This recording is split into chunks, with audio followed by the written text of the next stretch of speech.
Another boring podcast. Mustafa through the police body cam. Judge Carol Weimer under the microscope. Now, today we're going to add another title to the podcast, which is Glenn Ford, the star witness under the microscope, specifically Kylie Clapp, the second star witness under the microscope. Today is going to be a very interesting podcast. We have a very interesting individual join the podcast. Now, I say very interesting individual because they worked very hard to troll the conversation and lie to Mary Jo about so many of the details in the Mustafa Al-Jazari case. Now, Mary Jo has been in and out of this case for just about the past 8 months. And she's been watching the development in the Mustafa Al-Jazari case. She met me at the pavilion when I was protesting for my brother right after I got arrested by the sheriff for protesting for my brother. Mary Jo is from Arlington, from the area, and she's been in and out for the past 8 months. She's very aware of the details. Now, we have trolls on the internet that are trolling the Mustafa Al-Jazari case. Now, Mary Jo was over there attempting to have a conversation about the details. And it's so easy to troll the conversation. Now, in light of the trolling, in light of everything, we have Mary Jo on our podcast. And we want to get to the bottom of the conversation. Mary Jo, thank you for being here. Absolutely. Hello. Now, we're going to try to share this microphone. I don't know how it's going to work. You'll see me pass it to Mary Jo. You'll see her pass the microphone to me. You'll see me take over the microphone. I have a very bad habit, ma'am. That is fine. I love you, ma'am. I have a very bad habit of just being in my own world and tuning everything around me, including forgetting that Mary Jo is here. Forget that, God, love you, ma'am. Forget that everybody is here on a group chat. We have Shelly, we have Casey, we have Becky, we have Stefano, we have Shirley, we have Tracy, we have Char, and we have Char's dog, that poor dog, and every time she gets frustrated with me, she starts choking that dog. I mean, these are the rumors. Mary Jo, thank you for being here, ma'am. How are you today? Doing okay? Doing all right? She drove a long way to get here. I'm doing great. Thank you for having me. Absolutely. Now, I'm going to ask Mary Jo to not hold back. And I ask all of our supporters, everybody that's here, to ask the hard question in the Mustafa Al-Jazari case. Now, my job is to release the evidence, and I'm not here to make up your mind for you.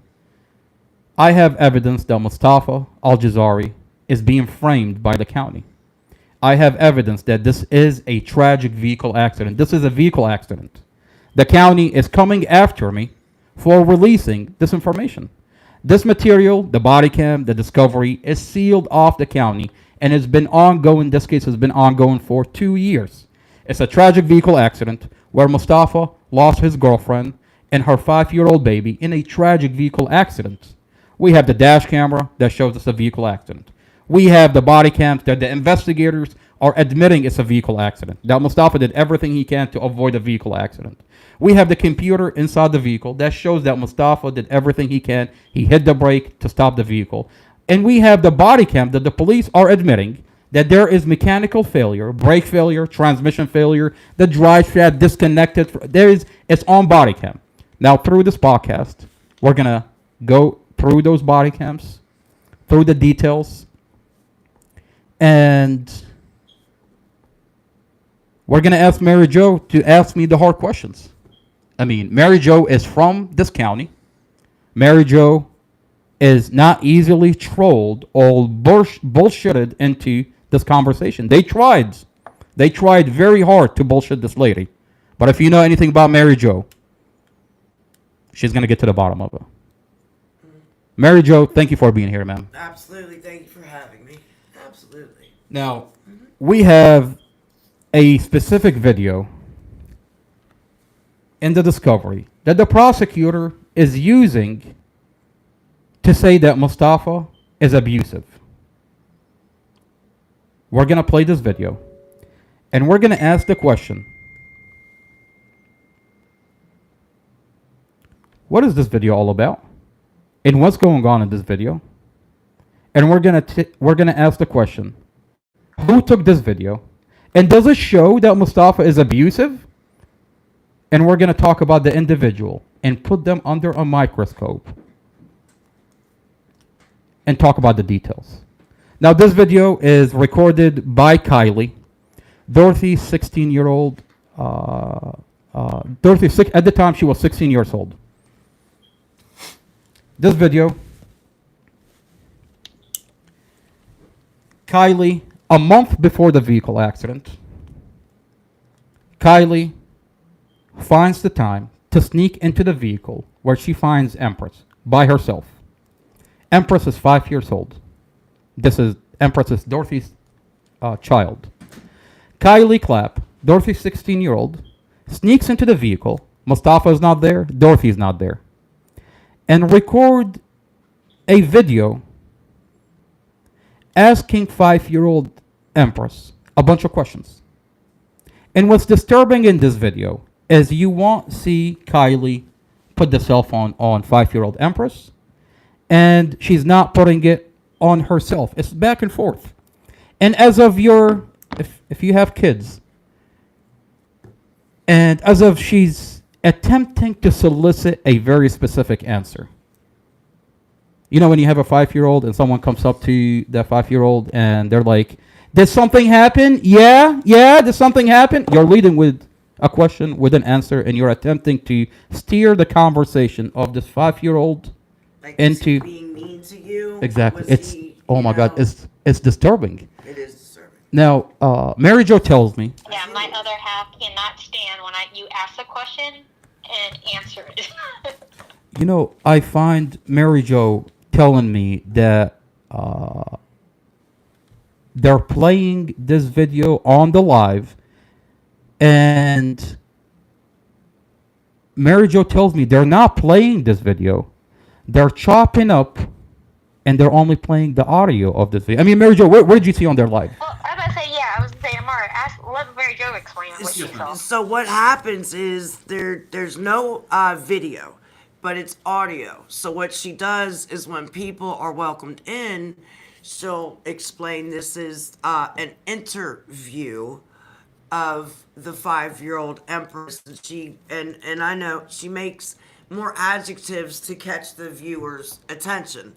But regardless, what she does is just plays clips. We never hear Kylie's voice. I never once heard Kylie's voice because I asked who is doing this interview. And that became a very sticky question that I actually got talked over. I brought it up again as to I want to know who is interviewing Kylie. And again, I was interviewing Empress? I mean, 5-year-old Empress. yeah. I'm sorry, 5-year-old Empress. Yeah. Still not knowing that it was Kylie. So what's going on is that anybody new to her TikTok, anybody new to her lives, are totally listening to her, only her, and little clips of Empress answering said person's questions. Now, when you come into this live and that's all you hear, and you're so new to this, that catches your attention. That catches your attention. One of my girlfriends just told me, she said, Mary Jo, if you weren't actually involved in this, what the hell? Yeah, because you don't know. You get sucked right in, and that's what she's doing to people, everybody. I just want everybody to know that. She's playing clips of answers from Empress but she's not playing who the voice is. And when she does this, she says, here's the interview, here's the interview, here's the interview. Now, does she show a video, or is it just audio? No, just audio only. Audio only. I have not seen one bit of a video, but she's just clipping the parts where Empress, I believe, is being led to answer what No. Kylie wants. Now, this individual, that's holding the live, is on a police body cam, identifying herself as Amy Hodgkins. And this individual is telling Investigator Drum, the person that's holding the live, where Mary Jo is listening to this chopped up video that she's only letting people hear the audio, is actually on a body cam that we played here on this podcast that we're gonna listen to through this podcast. Now, this individual identifies herself with Investigator Drum 2 days into the vehicle accident, and she says, "My name is Amy Hodgkins. I don't know Mustafa. I don't know Dorothy." And she began painting Mustafa as an abusive person to Dorothy, as abusive to the kids. And then she tells him, "I never saw anything firsthand. Ask Kylie." The same Kylie that's recording this video in the Discovery, the video that we're gonna play for everybody. The same video that's being chopped up and only an audio is being released on her live. Now, this is Amy Hodgkins. The police department is using this individual, who they say is a witness. Now, for a witness that says, "I don't know Mustafa, I don't know Dorothy, I never saw anything," this is not a witness. It's all hearsay. But the police department is treating her as a witness. We have her body cam, and we're going to listen to. Her name is on the internet as Christina Warda, Christina Alcazai. She identifies herself on the internet as Christine Alcazai, Christine Warda 7. If you go on TikTok, if you type Christine Warda, this is her profile, you'll see this lady troll the conversation in the Mustafa Al-Jazari case. Now, I ask everybody, yes, ma'am, I ask everybody to go on her live, listen to what she says in the Mustafa Al-Jazari case, and ask for receipts. And then come back here, and then ask me for receipts. I have all the body cam, I have all the documents, and we're going and taking a deep dive into the Mustafa Al-Jazari case. Now, she will never turn on her camera. She'll refuse to turn on her camera. But one day, TikTok is unique where it lets you turn off your camera where you have a picture. But if you come close enough to the cell phone, you're going to pop up. One day, this popped up. This is who we saw on that live. So we have a picture of who is Amy Hodgkins, who claims on the internet to be Christine Alcazai. And I ask you to go to her page on TikTok and type Christine Warda 7, and you'll see her live. Now, the video that she has chopped up, she is claiming this is a professional interview done by the police. This is a forensic interview done by the police. And 5-year-old Empress is admitting that Mustafa is abusing her. Well, the question is, off the bat, how could this be a forensic interview or a professional interview if a vehicle accident happened and 5-year-old Empress is deceased? Correct. So, the question is, this recording was taken before the vehicle accident. Now, let's watch that video and take a deep dive into that video and what that video show. And let's take a deep dive and find out, is Mustafa abusive to 5-year-old Empress? Is Mustafa an abusive person? Okay. And is it proof that this is what's happening? Let's watch that video.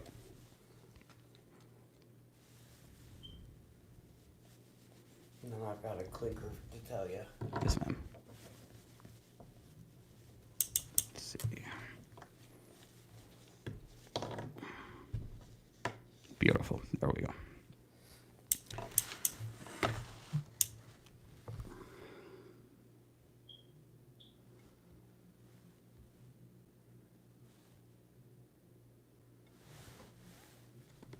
Let's see if I can turn it, put the volume up. There we go.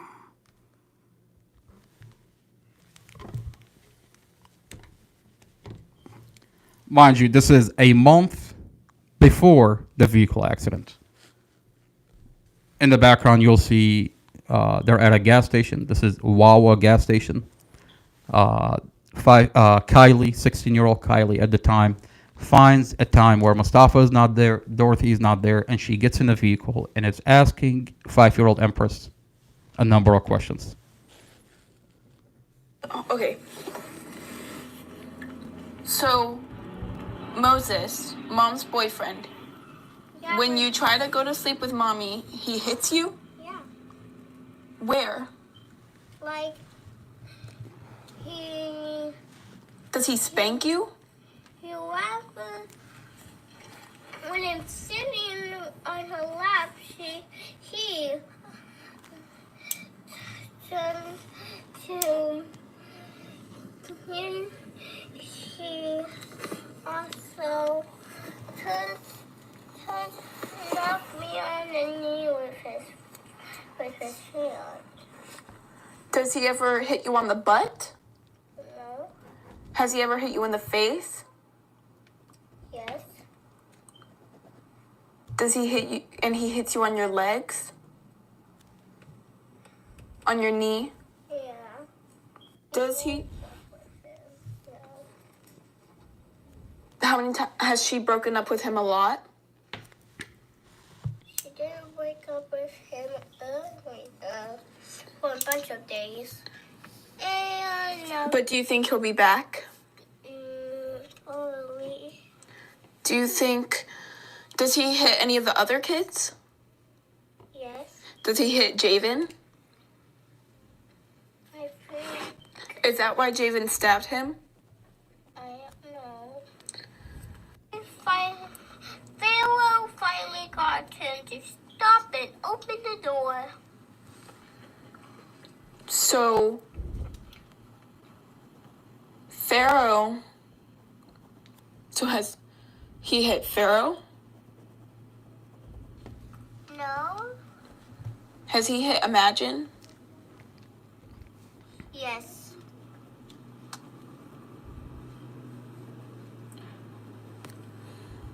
Does he hit you hard? Yes.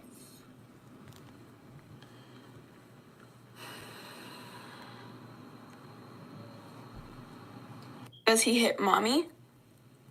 Yes, a bunch of times. Hard?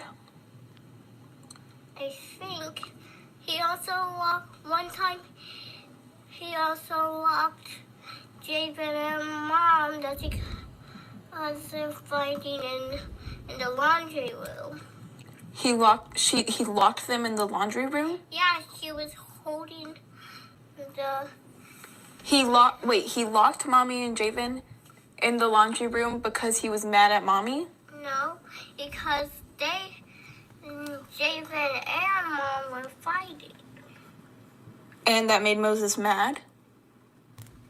No, I tried to stop him with a foot though. Why? Because he locked them in the room? Yeah, and I needed Mom. And Pharaoh was even fighting him. So what is he mean to you? What does he say to you? Like, he mostly likes the word, but Mom. What? Does he keep mom from being around you and all the other kids? Huh? Yes. A lot? Yes, and now, finally broke up with him.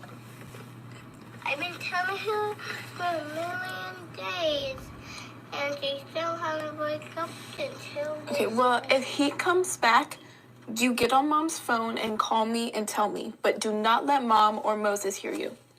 Oh, okay. Okay, so Mary Jo, we're gonna watch this video again, and I want you to tell me what we're watching. I mean, in light of everything that we're seeing, what are we watching? I mean, here, we're gonna play this video again. You tell me what's going on in this video. I mean, let's watch it again. Yeah. Okay. So, Moses, mom's boyfriend, Yeah, When but- you try to go to sleep with mommy, he hits you? Yeah. Where? Like, he Does he spank you? laughed when I'm sitting on her lap. He turned to him. She's He trying to think of something. also I mean, I find it really interesting. The camera is not on Empress. The camera is not on Kylie's face. Right. And you don't know if Kylie's doing this to her. I mean, I can bring my 4-year-old niece and record the same exact video and solicit a even worse answer than that. If I'm sitting here with a piece of candy or whatever, if I had a conversation with my 40-year-old niece and I'm sitting there telling my 4-year-old Susie Well, while asking that question, yeah, Okay, so while I'm watching, they could say, no, she's not. I'm watching the bun. Okay, we're getting technical on this. All right. So when it comes to her bun, if she was doing that, that kind of nixed my thought of she's coaching Yeah. her like this. yeah. But I do notice at one point Kylie well, you don't see her face, but you can tell her face right here looks down and then goes Yep. to where she keeps it off of her. Yep. That still doesn't mean. I still feel like there's facial coaching Yep. going on because I'm watching her little ponytail. It's not going up and down. But it's what I yeah, no, I hear you. If I was friends with you and I'm at your house and you have a 5-year-old baby, you know how easy I can solicit an answer like this? I'll find the time when you're not there and then go up to that baby. Is Mary Jo abusing you?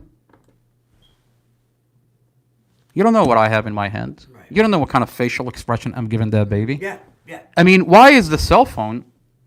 And at one I mean, point, you- Empress sounded like she was trying to come up with something to say. I know she sounded uncomfortable, but like she's trying to come up with something to say. Exactly. And how do you know Javen isn't in the car with them? Huh. True Because it too. sounded like at the end somebody was whispering. You don't know. I never actually caught that. Ooh, listen again. and he with his hand. Does he ever hit you on the butt? No. Has he ever hit you in the face?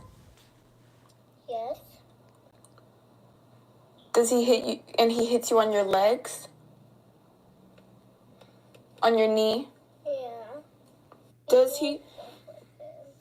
And the video cuts off, by the way. Yes, I The did video- notice that. The video cuts off 5 times. What did you say in between the portions that you cut off this video? That you're sitting there coaching that 5-year-old baby. I want to know. How many times has she broken up with him? A lot. I mean, look at the way she's looking at that baby. Like you're mugging at the baby. Right. You're. I mean, I'm that's. looking at it. I'm on. Yeah, it's.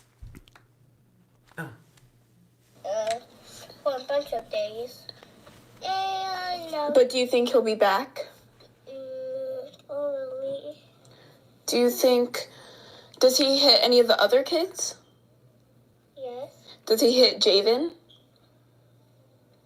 I think Is that why Javen stabbed him? I don't know. Does he hit any of the kids? I don't know. Does he stab him? Is that why he stabbed him? You're throwing so many questions at a 5-year-old baby. Yeah.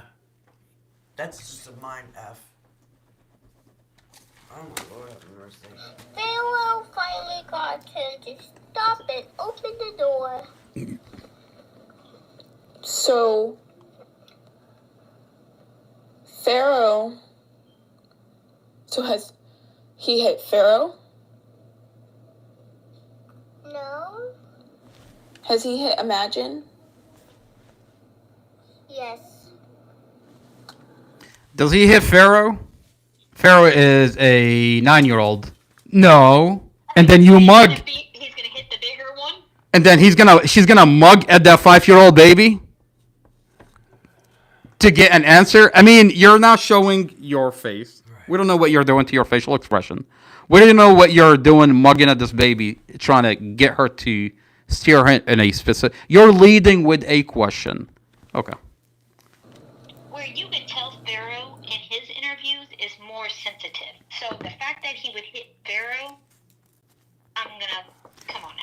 You know, Kylie is terrified that there is a Google Nest inside the apartment that shows Mustafa love Dorothy's kids. I mean, 5-year-old Empress is following Mustafa around, and she's putting a band-aid on Mustafa. Kylie is terrified now because she's in a position. She put the police department and the prosecutor in a position that she's sitting there telling the prosecutor and the police department, Mustafa is an abusive person to my mom and kids. Now, mind you, this is the only evidence that they're showing to the prosecutor and the police department that Mustafa's abusive. There's nothing else. They're saying that this is the evidence that Mustafa is abusive. And they weren't counting on the fact that there are Google Nest, hours and hours of video Google Nest inside the apartment. Kylie is terrified. 2 days into the interview, by the way, this was done a month before the vehicle accident. I saw that question. Why was she even questioning a 5-year-old a month before the accident? What A is she month. setting in her what?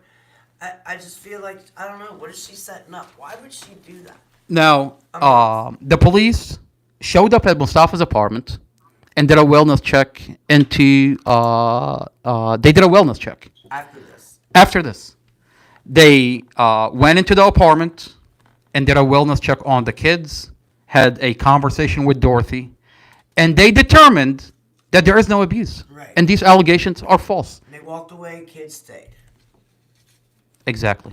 Now, the question here is, 16-year-old Kylie, in light of this piece of evidence popping up a month before the vehicle accident, who is Kylie and what's going on with this video? Now, the more we look into Kylie, it's terrifying. It's terrifying because now we're finding out that Kylie Clapp. Well, let's start from the beginning. Who is Kylie Clapp? Who is Dorothy? And what is going on that now that we look at this piece of evidence? I'm writing a note. 1 month ahead. 1 month ahead.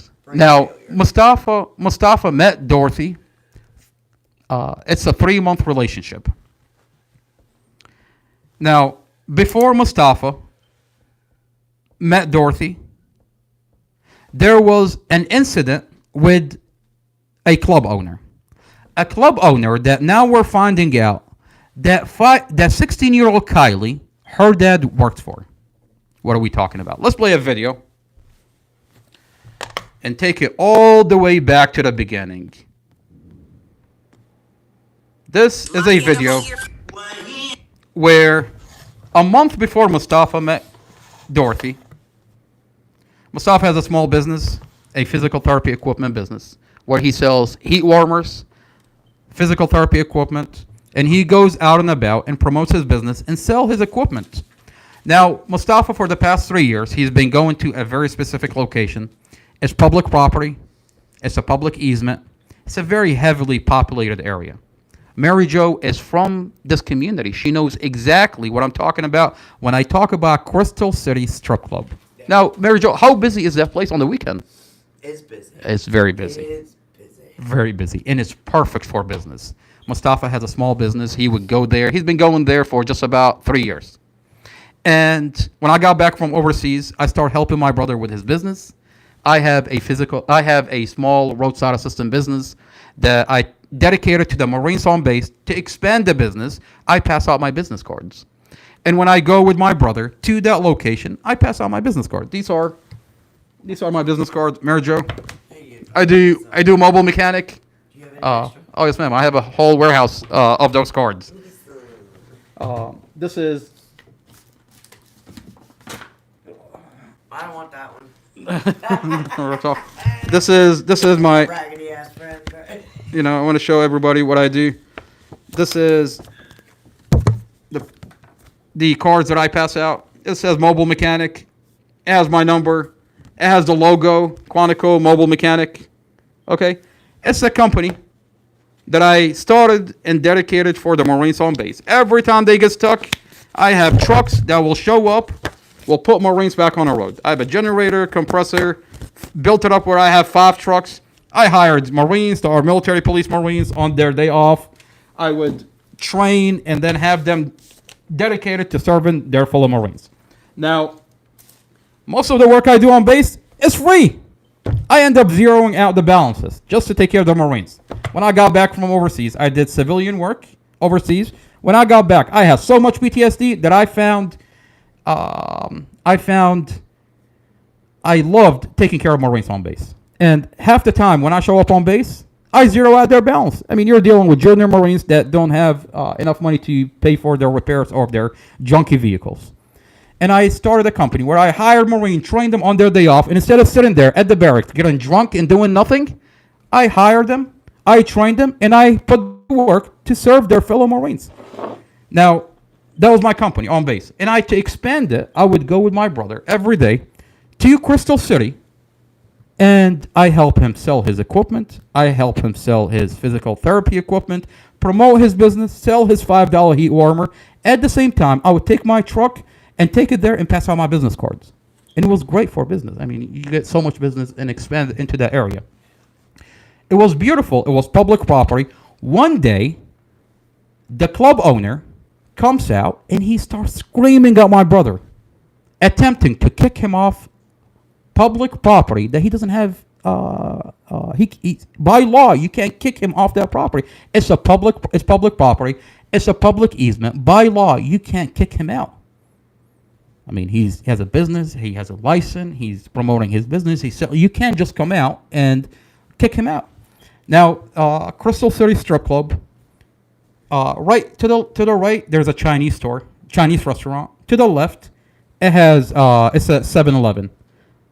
And they both gave my brother permission to be there, but he didn't need the permission because it's public property. One day, this guy comes out, and this happens. Keep it up, and goddamn it, I'm telling you, you're gonna fucking go. Are you gonna assault me? You're gonna fucking get off my property. How many times I have to tell him, officer? This is Billy. Get the fuck off my property. Mary Jo, Get the fuck off it. I'll tell you about Billy. Get the fuck off my property. You know, she's from the community, so she knows about Billy more than I do. How many times have you heard how many times I've told him? And you'll fucking see where we're standing. Mary Jo, Get the who are fuck we off watching my in this video? property, Who is this guy? A lunatic. Fuck you. No. Get up. Fucking keep it up, and goddamn it, I'm telling you, you're gonna fucking go. You're gonna fucking get off my property. How many times I have to tell him, officer? I mean, I recorded that video, Mary Jo, when he came out and he was yelling at my brother. And I was attempting and hoping that this crazy man is going to de-escalate when he sees a cell phone in his face, that the police are going to be here, and hope to de-escalate. Now, Mary Jo, this video went viral, by the way. Over 7. Yes, ma'am. This was around November, end of November, December, something like that. And this video went viral, and the community started boycotting his establishment because you have a giant white racist man being racist to Mustafa, and the community doesn't stand for racism. Can I watch that again? Yes, ma'am. I mean, what you can still talk. Yes, ma'am. I need to hear something. You said something. Fuck you! Get up! Fucking keep it up, and goddamn it, I'm telling you, you're gonna fucking go. You're gonna fucking get off my property. How many times I have to tell him, officer?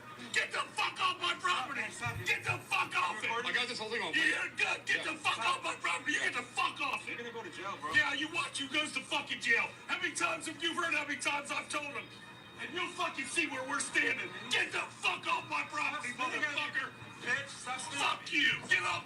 Now, Have another heart attack. you know, the prosecutor, I'll tell you, God works in mysterious ways. The community doesn't know Mustafa.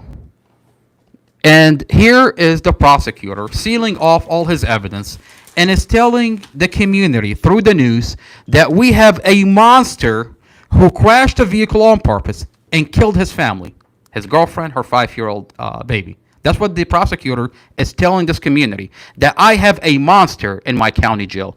Well, when we watch this video, we see Mustafa, in the heat of it, de-escalate the situation. He's walking back and attempting everything he can do to de-escalate the situation. That's not the monster that the prosecutor is describing to us. Now, That's a miracle that we have a video that we can take a deep dive into who is Mustafa. This is Mustafa. In the heat of it, he's calm, collected, and attempting to de-escalate. I mean, put yourself in Mustafa's position and tell me when you have a giant, fat person like this guy attempting. I mean, Well, I've seen people go toe to toe with him. exactly. I mean, Mustafa did excellent there. that gives you a lot into his character. Now, this went viral. Yeah, Mary Jo, Mustafa. I mean, what is Mustafa doing? He's making a living. He's promoting his company, and he's on public property. And you have this guy attempting to just muscle his way into kicking Mustafa off the property. Now, when I take a step back, Spit all over him. it's Yeah, oh god. Okay, so yeah. Okay, so. and Kylie's tied into this So, too, right? all right. So, why are we talking about Billy? Well, Mary Jo, a month after this situation, Mustafa gets into a relationship with Dorothy. Now, unbeknownst to Mustafa, unbeknownst to us, unbeknownst to everybody, that Kylie's dad works for Billy, the 16-year-old child, the 16-year-old at the time. Her dad works for Billy. And what does he do? He pierces all the strippers for Billy Bain at Crystal City Strip Club. Now, to pierce the strippers to pierce all the strippers for Billy, that's a deep relationship. Mary Jo, do you know how deep that relationship to be able to pierce the strip clubs? I mean, you've got a deep. Okay, now unbeknownst to Mustafa gets in a relationship with Dorothy, and her 16-year-old child, her dad works for Billy. Now, let's listen to Kylie on a recorded line tell us that her dad was working for Billy.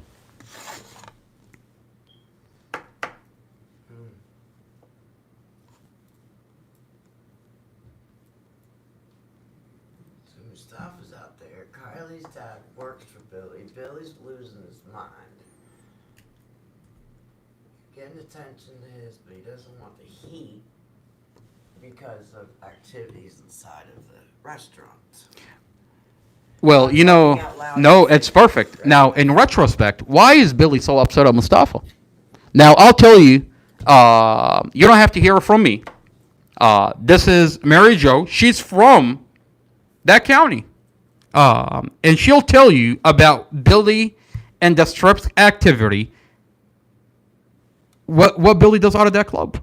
I mean, Mary Jo, the microphone is yours, ma'am. Nah, you put me on the spot. So with limited, I mean, it's illicit behavior. Let's put it that way. Mary Jo is not proud of her past by any means. But unfortunately, in this case, I am familiar. I'm familiar with the place. I highly doubt any of the dancers are still there that I hung out with, watched, and everybody listening, catch on, was served by. The waitresses that I was served by. No, not food. No, not drinks. I'll whittle it down without actually, Anyway, it was illicit behavior, so there's no way in hell that I think anything's changed. If anything, it's more. Have I been personally in the mix within the past 5 years? No, I have not. Nothing's going to change because it's just a moneymaker. And I believe that he started getting more eyeballs than what he wanted, unwanted attention, and something happened. Kylie's dad pierces all the dancers. There's beef, and then Mustafa is selling. Okay, so how long was Mustafa selling at it, or from right there? Mustafa's been going to that place for over 3 years. 3 years. Okay. So with the activity that goes on inside of the restaurant, it's my place. As far as I'm concerned, I will make it my place to assume that there's unwanted attention. Things are getting a little bit much. I'm trying to come up with different scenarios. You know, did somebody just go in and complain to Billy, hey, that dude's out here, or I'm trying to break everything down, and what it really comes down to is the illicit behavior.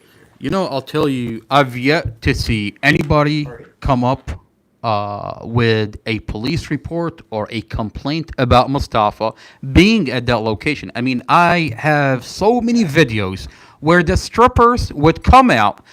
The strippers loved Mustafa to the point where they come out, help Mustafa promote his heat warmers. I have videos, I have proof. Okay? I've yet to see anybody have filed a police report, a complaint about Mustafa. Now I'll tell you what happened after Billy came out and this video went viral. The same strippers that loved Mustafa are now antagonizing Mustafa, and that's normal. I mean, they work for Billy, Yeah. and the community stopped boycotting this establishment, and people weren't going to that strip club anymore. I mean, you're cutting into strippers' money, and their boss is not happy. Oh, yeah. They start antagonizing Mustafa. But do I have proof that the strippers love and promote Mustafa? Yes, I do. And I can't wait to post those videos. Now, Kylie put herself in the middle of it. Mustafa gets in a month after this incident. Mustafa meets Dorothy. Dorothy and Mustafa's relationship, 3 months, by the way. Only 3 months. A month after this incident, Mustafa met Dorothy. And now Dorothy is on a recorded line. Unbeknownst to Mustafa, unbeknownst to anybody, now we're finding out that Kylie, 16-year-old Kylie at the time, who today is 18 years old, she's not a minor, so she likes to hide behind her being a minor. Oh, she's 18 now? Yes, ma'am, she's 18 years old. Yes, ma'am, 18 years old. Okay. She's not a minor, Okay. but she likes to tell people, I'm a minor.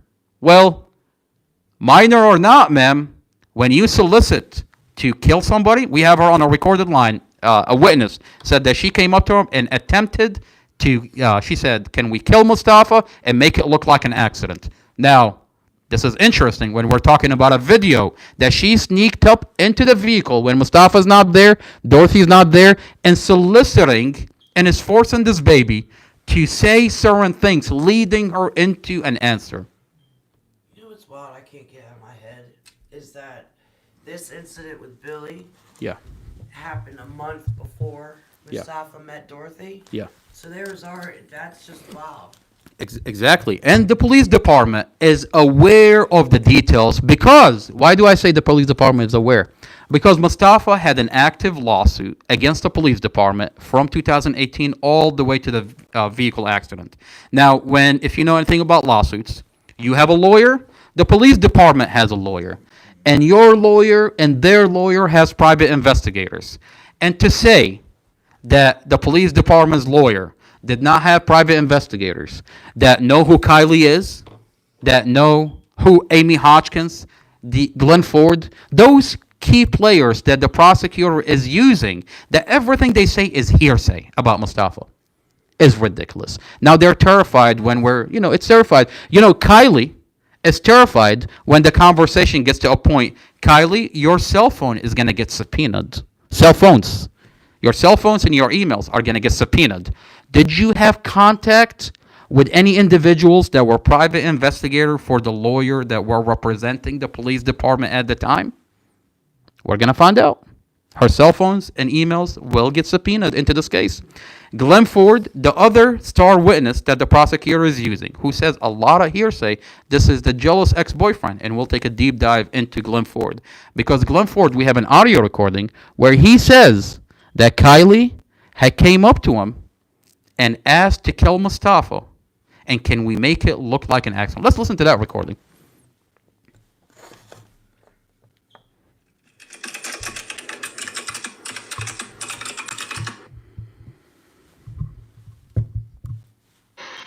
Especially the older daughter. Like, she wanted me to shoot, like, kill him. The older daughter wanted you to kill him? Yeah.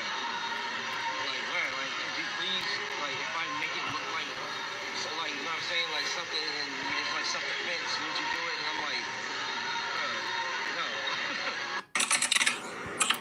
Okay, I gotta Yes, pop ma'am. in real fast. Yes, ma'am. When we're discussing Amy Hodgkins, it just, so in one of her lives, she actually had somebody in there claiming to be Amy. Exactly. Thank you for bringing that up. I have a body cam of Amy Hodgkins. Now, when I compare Amy Hodgkins' voice to this lady that claimed to be Amy, doesn't match up. Mary Jo doesn't match up. You've heard that lady, right? You're very familiar with her voice. I'm gonna play the body cam of Amy Hodgkins. Ma'am, you tell me if this is Amy. That's why. I mean, Yeah, it just clicked in my head in one of her lives because they even made a song with like Slim Shady. Yes, ma'am. With the real Amy, please stand up. Al Quzai, this lady, And nobody knows. I'm telling you, half her side doesn't even know what she really looks like. you know, this lady has no problem telling you, my name is Christine Al Quzai. When you go on her TikTok, under Christine Warda 7, she'll tell you, my name is Christine Al Quzai. The minute that you say, ma'am, we have you on a body cam, your voice is popping up on a police body cam, she is terrified. And she's even went as far as brought in this random person who, by the way, refused to turn on their camera, refused to. I mean, how easy it is to debunk me. Turn on your goddamn camera. Debunk me for if you're not Amy, if you are Amy, debunk me. I mean, I'm here like a broken record on the podcast every day, and I've got this piece of evidence. Let's really quick take a deep dive into the body cam of Amy Hodgkins. Now, Mary Jo, everybody, you and everybody are very familiar now with this lady that she's bringing on and is claiming to be Amy Hodgkins. Does this sound anything like this lady? Yes, sir. This is a police body cam of an individual that is talking to Investigator Drum 2 days after the vehicle accident and is identifying herself on a body cam as Amy Hodgkins, who says, my name is Amy Hodgkins, and began to paint Mustafa as a monster, as an abusive person to Dorothy, as an abusive person to the kids, and then says, I don't know Mustafa. I've never met Mustafa. I've never met Dorothy. Kylie is the one that's telling me everything that I'm telling you. Now, let's listen to this body cam and listen to her voice. And you tell me, ma'am, is this sounding like anything like Al Quzai? Does it sound like the lady that she's bringing on claiming to be Amy Hodgkins? They are terrified to turn on her camera. Yes. Sounds good. Hi, Dale. Is this Amy Hodgson? No, this is Dale. Okay, well, I got a phone call in reference to a Miss Hodgson. She called in Oh, and used this number for us to call her back. oh, okay, no problem. Yeah, let me get her for you. Thank you. Okay. And I'm going to forward this email. I Really got. quick, every time I find it very interesting. Every time we hold a podcast, she goes on private. By the way, if you check out her profile right now, she goes private. This lady over the year when she first came on the internet, she used to say she's Hungarian. Now she says she's a full-blooded Iraqi. We're originally from Iraq, and she's attempting to say, I'm originally from Iraqi. She's no longer Hungarian.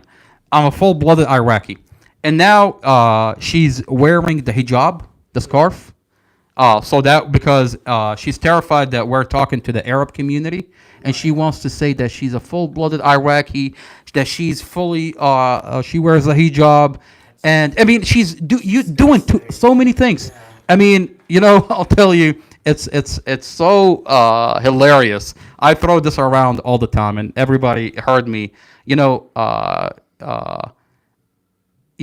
Mustafa's brother seems to have a lot of influence on you, man. He turned you from being Hungarian to Iraqi. Now I'll put you in a hijab. Now I got your account private. You don't have to take my word for it. I mean, Mary Jo, this is her account. Her account went private. Every time I come on this podcast, she goes private. She's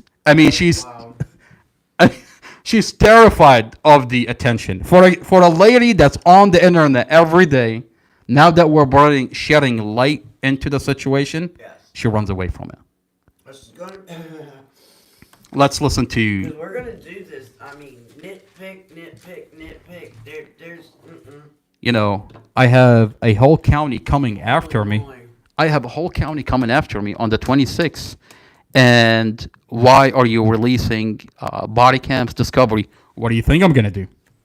I have a police officer that is not okay with this level of bullshit, that put the material on a flash drive and I'm leaking it on the internet. And I have exhibits that will destroy this county by law in court on the 27th. And I can't wait for this court date. On that note, let's listen. Yeah, oh yeah, this month, yes, ma'am. They want to put me away, Mary Jo. You know, I find it very interesting that they're not addressing the content of the police misconduct and the falsified police report, and how they're using individuals to manufacture a probable cause, but they're attempting, they don't look at the content. They want to silence the individual that's putting out in the community to have a conversation. That's disturbing. Why are you terrified that you want to put the man that's putting it out away? Let's listen to this body cam. And Mary Jo, let's hear Amy Hodgkins. To you, right now. Miss Hodgson, Yes. my name is Investigator Drum. I work for the Prince William County Crash Unit. I got a very interesting email from you, or at least a email from communications about information you had in reference to the crash that occurred the other night. Yes. So, can you tell me what you know? I can. Can you give me 1 second and let me, can you give me 1 second? Absolutely. Okay, thank you. 1 second.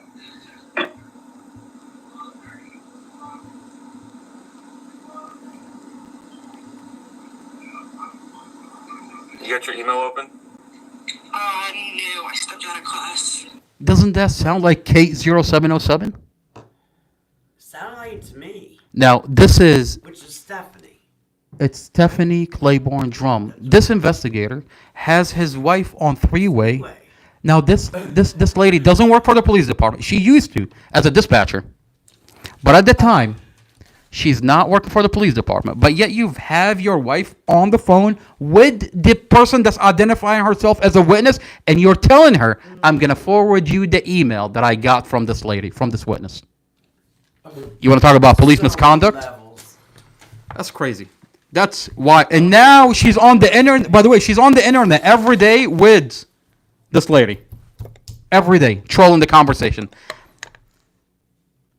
It gets worse, Mary Jo. I want you to bear with us, okay? We've been dealing with this for the past 2 years. Wow. I love you, ma'am. Thank you for being here. Absolutely. Take your call. She knows about the accident. She said it was planned by the husband. How does she know that? Yeah, I'm going to ask those questions. Oh my gosh. The tiny...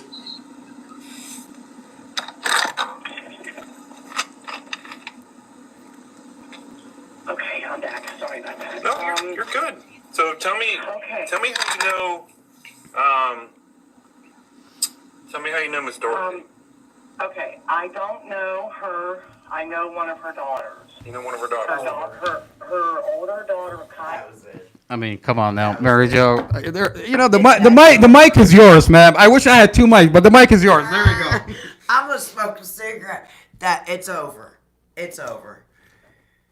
It's crazy, right? I You know, this is, by the way, we have Amy Hodgkins, who's on the internet. We have her voice to match up with this. I have Mary Jo. I have the live where they threatened you to post your kids, and they said if I find you over there, the kids' pictures are going back up. Now I'm gonna play that, and you tell me that's not Amy Hodgkins. That's her voice. It's making, I'm mad and I'm doing something about it. They're trying to find a way to justify. Hey, don't worry. Trust me, I'll continue and continue and continue. I'll continue until They they deserve don't. everything they're getting from me because they're just nasty people. Mark's on a mission. You see how Mary Jo came over? Nice to have her on board. Yeah. I think Mary Jo is about to like really take them videos down. And she's about to come forward and let them know that she don't believe them anymore. What'd she say? Oh, I just want to hug Mary Jo. I feel like she probably needs a hug. I don't. I Thank trust you. her at this point. I'm good. If I catch her over there hanging out, it's going back up. And see, that's what just drives me nuts. That At the remark moment, I right trust there. her. I take. Do it. I mean, it's supposed to be a threat, right? Or he's gonna say that's not posing a threat, or do it. I don't give a shit. I mean, at this point. It's not gonna stop me from telling the truth. You know, I'll tell you, ma'am. First, they troll you. They're gonna lie to you. The minute you ask for receipts, they're gonna threaten you. Oh yeah. And you're supposed to what? Be scared. I mean, this conversation is so was terrifying. supposed to happen. I mean, but you know, when you look at who's on this live, you have the wife of the investigator who falsified the police report. You have the witness. You have Kylie, the one that's recording that video. You have Glenn Ford. All on this. All on this? I mean, is this terrifying? Yes, it is. No. The wife of the investigator is on the live using Prince William County resources, threatening anybody that talks and asks questions about this case. This is terrifying. It is. My 4-year-old niece is posted on the internet. Why? Because I'm advocating for my brother. Every single person that's here on the group chat, their kids have been posted on the internet. And what? Investigator's wife has immunity from Prince William County? I mean, if I do that to someone, I would be going to jail in a heartbeat. I'd be locked up. I'll be locked up. That's just my I mean, whatever you want to call it. Yeah, I'd be locked up. So we've got a group of gaggling geese that feel that they're overprotected. And they're not banking on anybody talking back, speaking. They're banking on silence. And that's not what this is going to be anymore. You know, Nitpick every day, within the legal limits. I will push and push and push and push and push. And we need to just push and put. We got to, because this. You know, is ma'am. nuts. You know, ma'am. I'll tell you. Yes, ma'am. That's her. That is her. So now it just drives me more crazier. That night on the live, that she had, who was role playing as Amy, because Exactly. she would talk. No pictures, you know, or no active screen. Yep. But Yep. what was that, her neighbor playing? You know, I'm so confused. We don't know. As to But that's definitely not the person that we have on this body No. cam identified as Amy Hodgkins. I That's mean, her. It's Christine. you know. Wow. You know, I'll tell you, Kylie admit on a recorded line. Well, let's listen to this body cam, because Amy Hodgkins is gonna tell investigator Jerome a lot of hearsay. She doesn't know Dorothy. She doesn't know Mustafa. And then she's painting Mustafa as abusive to Dorothy, to the kids. And she tells you, I never saw anything. I don't know Mustafa or Dorothy. Kylie is the one that you should talk to. Let's listen to this. Haley, Okay. the little girl that came to the hospital yesterday. Okay. I don't know, were you there at the hospital? No, ma'am. Okay. So, my granddaughter goes to school with Kylie, Okay. the older sibling. I have known about her mother and a little bit about her stepfather for a while now. Kylie was removed from the home. Apparently, there's a... Go ahead. So, before Mustafa met Dorothy, Kylie was separated by CPS. And from what the ex-boyfriend, Glenn Ford, says, he gives us a lot of insight into why Kylie was removed, what kind of lifestyle Kylie was living, what kind of problems that she's had with her mom. So we have a lot of insight. That's before Mustafa met her mother. You had questions for me. I forgot. Yeah. No, really, Yeah. it was something with. It'll come back up. Yeah. It'll come back up. So Kylie was separated by CPS before Mustafa met Dorothy.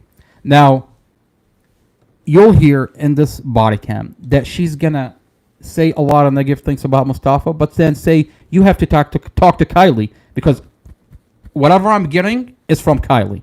Now, Kylie at the time was 16 years old.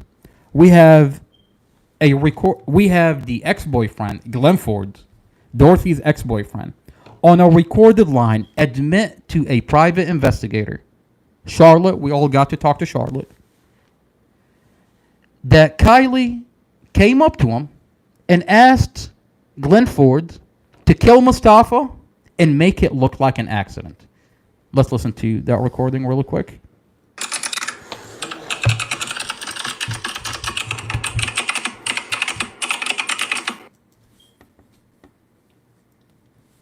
My dad, he's a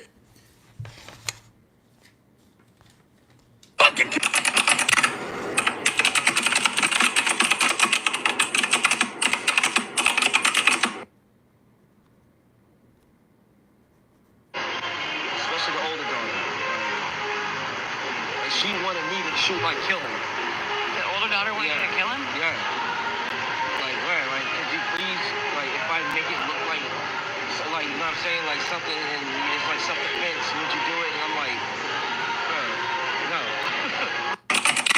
See, when I listen to this, my first thought is, why would Kylie go up to Glenn Ford, a 40-year-old man, Dorothy's ex-husband, and ask to kill Mustafa? I mean, Mustafa just met your mother.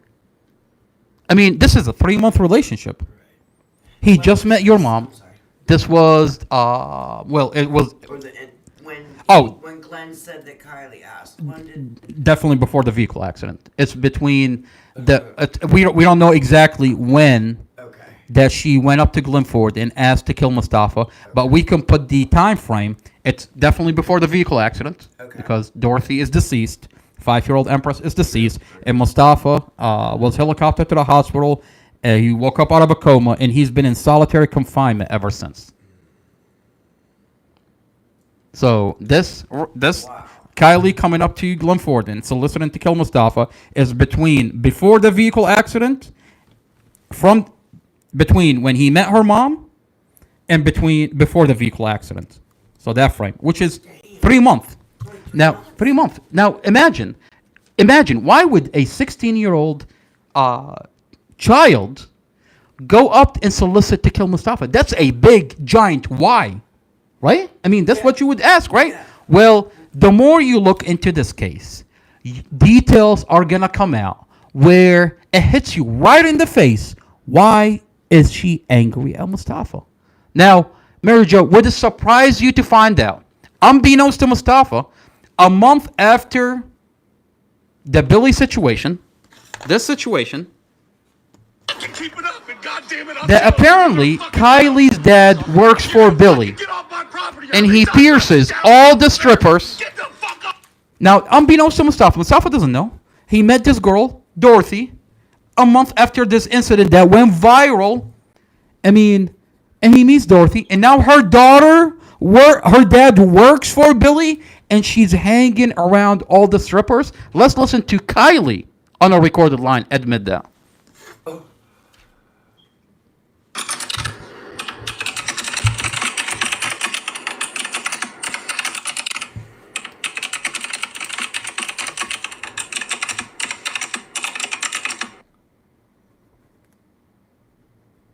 My dad, he's a piercer. He pierces like a lot of strippers, and he had brought up to them what happened, and they were and who they were, and they were like, yeah, we know this guy. Like, he used to record our license plates and put it on the internet and like follow us home and stuff. So I also was thinking, I don't want them to follow me home, and I don't want to put myself in a position where, you know, I'm unsafe.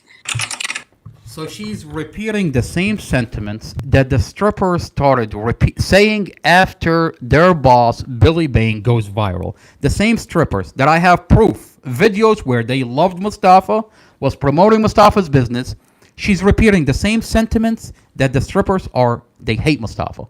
So you're telling me that Mustafa meets your mom after this incident, and your dad works for Billy? He pierces all the strippers, and you're hanging around those strippers? No wonder you're formulating your opinion of your mom's new boyfriend through the eyes of Billy and the strippers.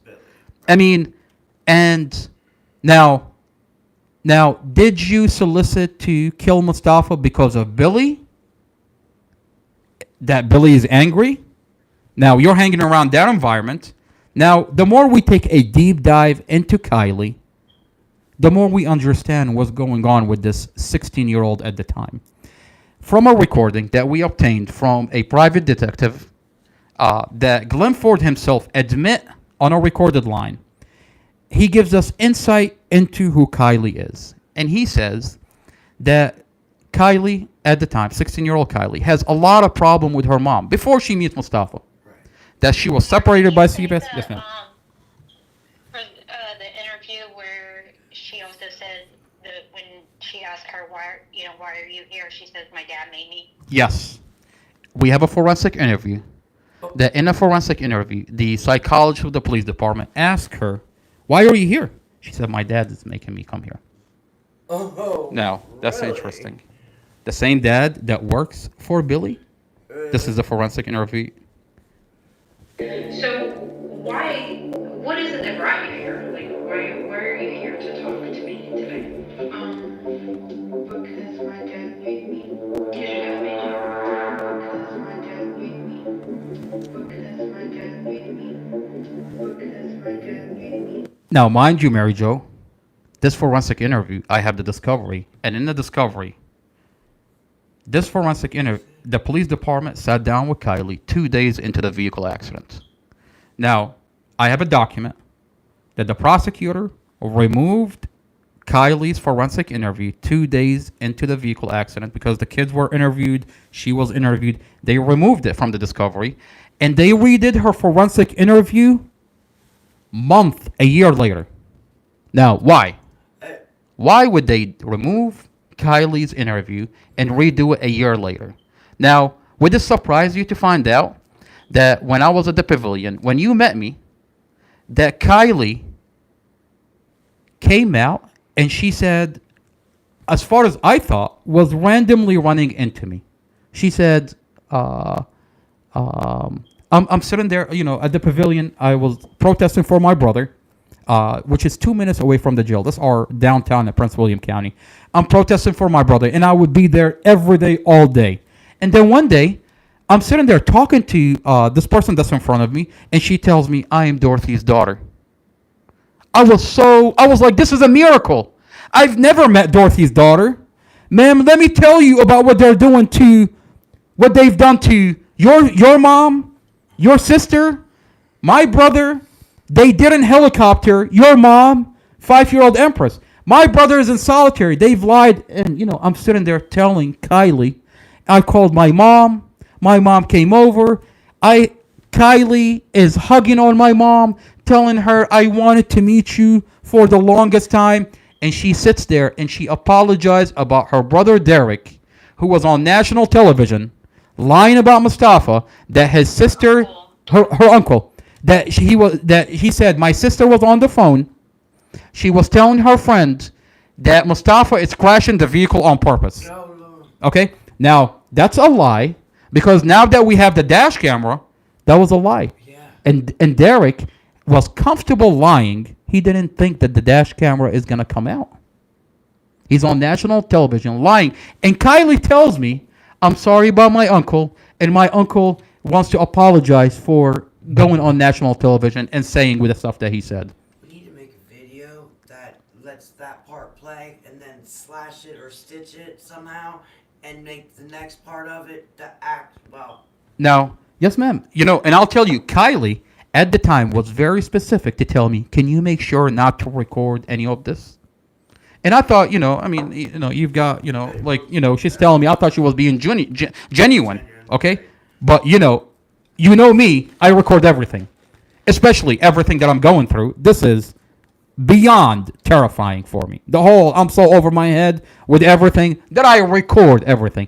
I have almost over 2 hours of interaction with Kylie where she's hugging on my mom, where she's telling her, I'm sorry about my uncle, lying about Mustafa.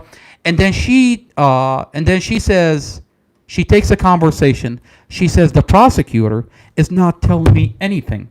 She's not showing me anything. not the dash camera, not anything, and she wants to see what we have. Now, at the time, I thought it was a genuine interaction. But now that I have the discovery, and I opened the discovery, and I found out that the prosecutor has deleted Kylie forensic interview 2 days into the vehicle accident and redid that forensic interview after Kylie came out to see us. What Kylie is doing is trying to get her story straight. She wants to see the Google Nest, so that way when she lies about Mustafa, and she lies about Mustafa's relationship with her mom, Mustafa's relationship with the kids, she wants to get her story straight. This police department is complicit. By the way, when you told Kylie that, Kylie, I have her on the line. She said, this is not true. She says, this is not true. They never deleted my forensic interview. Well, ma'am, I have the forensic documents. Oh. You can't lie and say they never deleted your forensic interview because I have the discovery. We want answers. And we're asking for accountability. I mean, this police department, this prosecutor are complicit in fabricating and manufacturing probable cause. Damn. To have Kylie, who we have her on a recorded line by Glenford, on a recorded line say that Kylie came up to him to get Mustafa. Can we kill him and make it look like, well, what do we have today, Mary Jo? I have a video, a police body cam where the police department is inspecting Mustafa's vehicle and they say there is brake failure, there is transmission failure, there is mechanical failure. Now the question is, did someone tamper with Mustafa's vehicle? I was about to spit it out. I can't stop thinking it, so I gotta say it. It all just, I know it sounds like it's leading right up to that shit. Mary Jo, this is the body cam. A month before, then they met. They were only dating 3 months. Kylie was already booted from the house. They had a 3-month relationship. Within only 3 months, she goes to Glenn and says, can you off him? Can you off him? Now, this is, I mean... You also have her brother, Right, lying, saying, okay, let me break that. And she's, on rugs and, he just wished she could have been, so I forget exactly the words that you had to, it's been so while. I'm going to pull it up. I'm going to pull it up. It's crazy. Yeah. This is the, on that note, let's take a break. Yeah, we're gonna... And when we come back, we're going to take a deep dive into the recording of the ex-boyfriend Glenford and what he said on a recorded line, admitting to a private investigator where he says a lot of details. Hey, while you guys take a break, will you play that video? Yes, ma'am. Which video? The one with when Mustafa was released from the hospital? Yes. Thank you. And where Muhammad recorded it? Yes, ma'am. Thank you. This is a video when... You can get to it quickly. Yes, ma'am.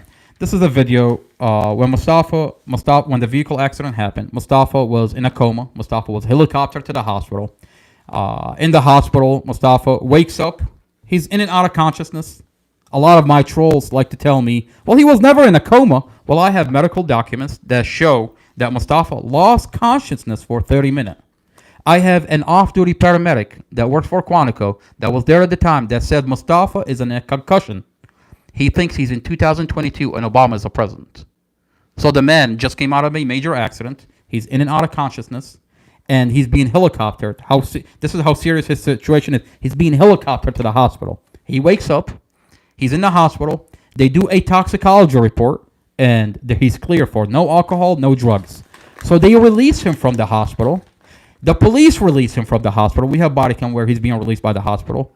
And the first thing that he does, the rest of the kids are at the apartment. Pharaoh, Imagine, an 9-year-old, a 10-year-old, a 14-year-old. So the first thing that he's doing, he wants to make sure the kids are okay. So my mom, my dad, my brother, my sister, we take Mustafa to the apartment. And we have a video of the whole entire thing. I'm going to play this video. And when we come back, we're going to talk about the details of that video and what happened that night, because Glenn Ford and the police department were not counting on the fact that Muhammad, my other brother, put a cell phone and recorded the whole night. No. In the discovery, what you'll find, the neighbor has a Google door camera and a camera inside that the police department specifically only subpoenaed a portion of it to leave room for the neighbor and Glenn Ford to lie about the night. And now they're in a position, the fact that Muhammad has a video, you catch them at their lie. Because they're saying that Mustafa ran away from the hospital, came to the apartment to throw the kids and get rid of them, to run away. And then you watch the video and you watch the same exact opposite. Let's watch the video. And let me pull up the video so we can take a break. And when we come back, we take a deep dive into this video. How deep does this go? You know, it's crazy. You got 2 years of catching up. 2 years. 2 years. You know, Mustafa's been sitting in solitary confinement on manufactured probable cause. They're using individuals that were not there. And they seal off the body cam so that way you can't talk about the details. I mean, this is terrifying.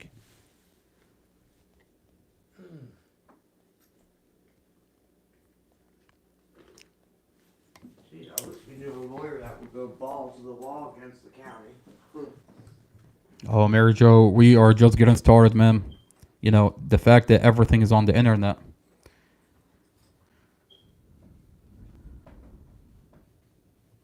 Let's see if I can find this video. Let's see.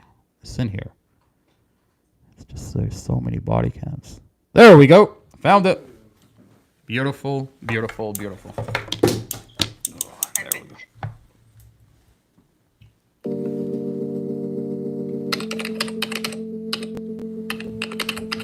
And when we come back, we'll take a deep dive into the details of this video.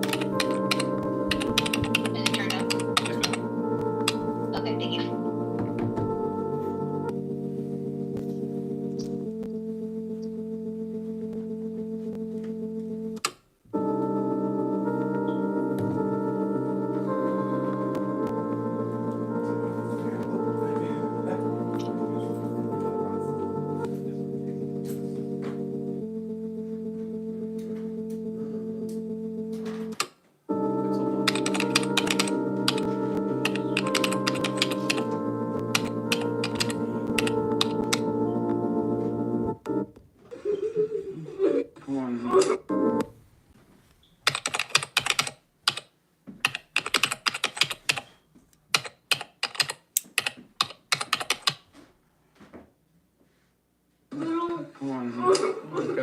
Can I talk to you? In private. Where is he? Where's mom? Calm down, y'all. Calm down. Just come on, have a seat. Where's mom? Have a seat. Where's mom? Moses!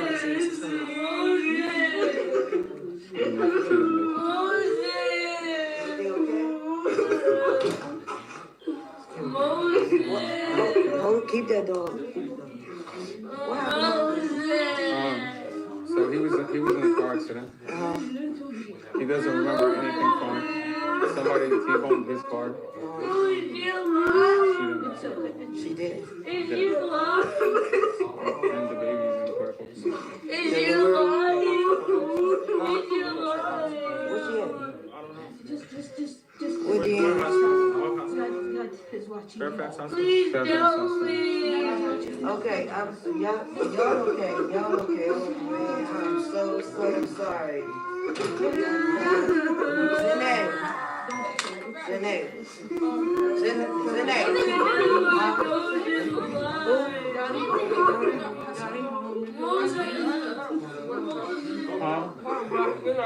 Which one?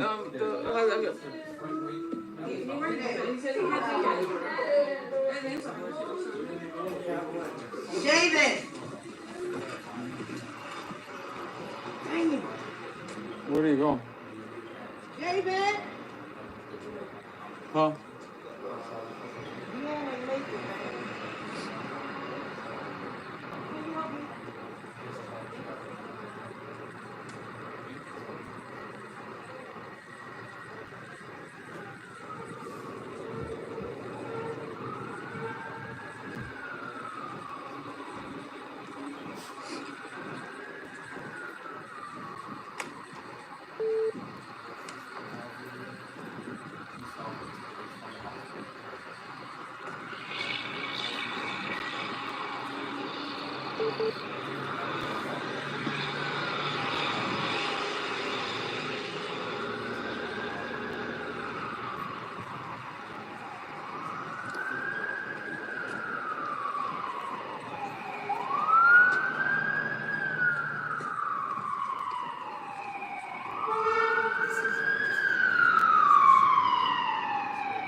Hi, how you doing?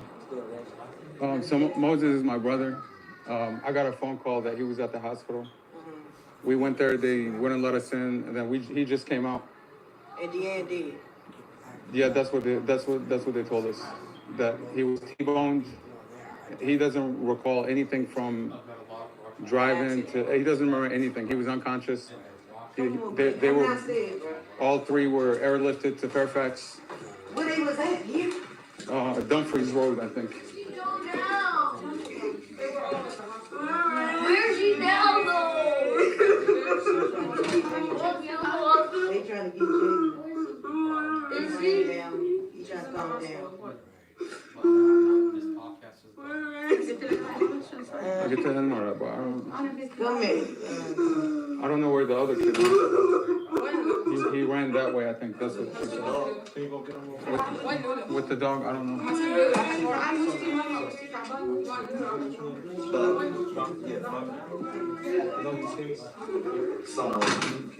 Can you do something about this, man? Can you take care of him? What happened, bro? He look like you fucked up too. He's supposed to go home. Like he doesn't know what, you know. All he did was, all he remembers is the address. That's all he gave me was the address. Where he lives? You know where he lives? Like where the kids are. Yeah. So you know where he lives? Yeah. Do you live here? Yeah, I live upstairs. You know Dorothy? No. The kids? Yeah, I kind of know them. So that's all he gave me. Where's Dorothy at? He gave me his address. Where's Dorothy at? She passed. She didn't make it. Are you fucking kidding me? Yeah. Where's Jay? Oh, he's right there.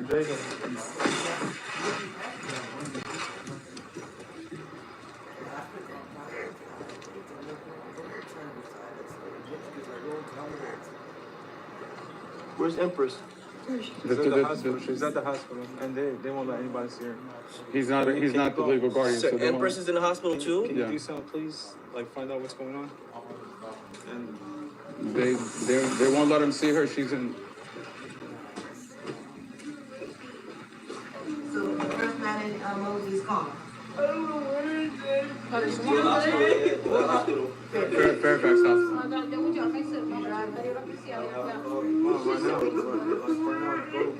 He's not even supposed to be. He doesn't have his phone. He doesn't have anything. Like he blacked out like the whole time. Because the other phone ain't like you got to call her sister or something. Yeah, he doesn't even have his phone. Like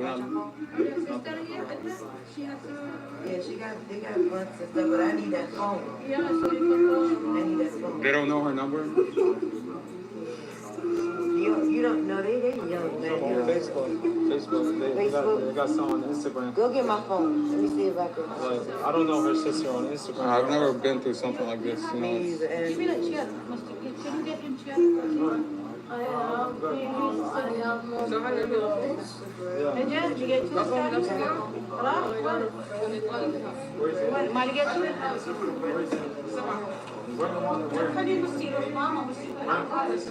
Where is it? Where's the kid? Where?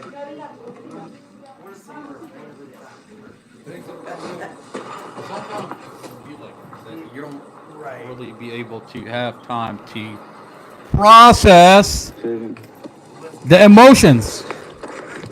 This is a recording where right after Mustafa was released from the police. Come on. Yes, ma'am. This part. Will you This part. turn the cell phone? Yeah, this The part. other one. Which one? I know, but turn your cell phone the other way towards you. Because you can see our numbers. Oh, yes, ma'am. I don't care. Yes, ma'am. But it's good. I got you. Thank you. I got you. This is the part, Shelly. This is the part that you're talking about, where Jaden, Dorothy's child, 14-year-old child, says everything. He takes it. He says something very specific about Kylie. All she does is destroy everything. All she does is does drugs. And I wish I was nicer. He says, I wish. I mean, you know, it's a very heartbreaking conversation. But he gives you insight into who Kylie is. Yeah.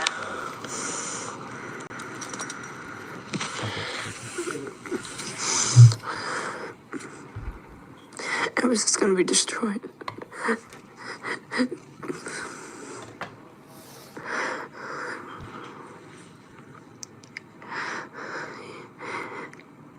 Ava doesn't even know. Ava doesn't know. Kylie doesn't know. Shit, man. Am I supposed to go about from here? What do? I have no one now. He was fucking druggy and his sister tried to fucking neutralize him multiple times. They were never. My sister tried to ruin our life multiple times. It's a druggie. I was so busy being like disobedient.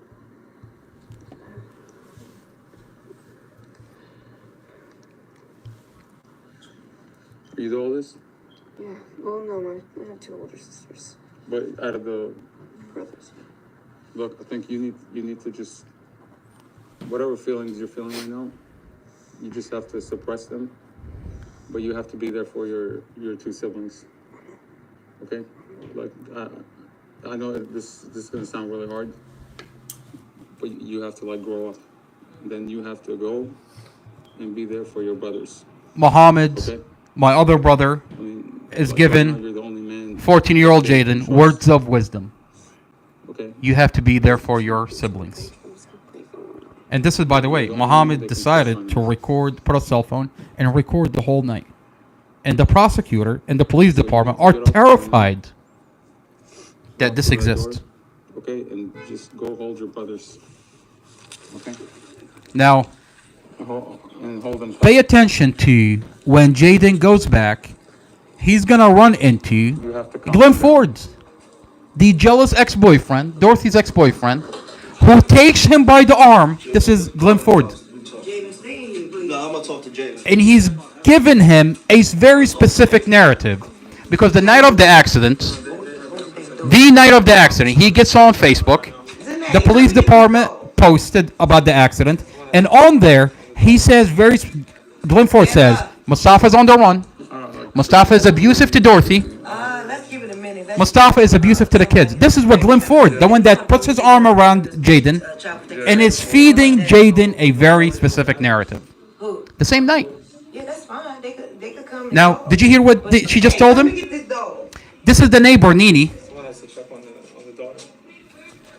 Yeah, but I don't know, like, should we call the police? Should we? let's give it a minute. Let's get somebody like a family member because if we call the police, they're gonna take them to child. She doesn't want you to call the police.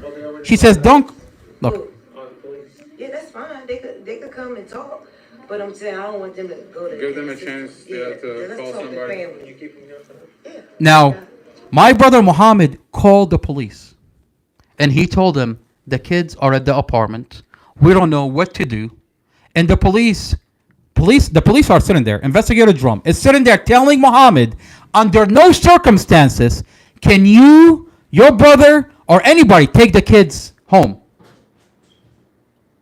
Now, Nini, the neighbor, says, leave him here with me. Mustafa trusts Nini. Nini's trusted Mustafa. This is a neighbor. That Mustafa thought, her kid is always at the apartment, calling him dad. This is a neighbor. That Mustafa thought it was a genuine person. She's telling Mustafa, leave the kids with me. I'm going to call immediate family. Now, Mustafa, here, when you open the record, you find out that the paramedic have injected Mustafa with 50 mcg of fentanyl. Here, Mustafa is under 50 mcg of fentanyl.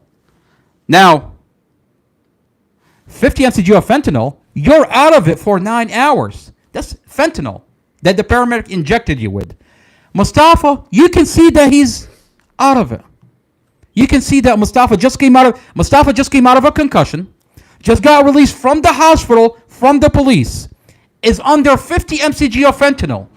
Mustafa's toxicology, when they ran a toxicology report on Mustafa was not on drugs, was not on alcohol. The paramedic injected Mustafa with fentanyl. Now, we'll watch another video where in the hospital, investigator Chad Mason is partaking in an interrogation knowing that Mustafa is injected with 50 mcg of fentanyl. Now, for 4 hours in the hospital, they're running an investigation. They're asking Mustafa, what happened?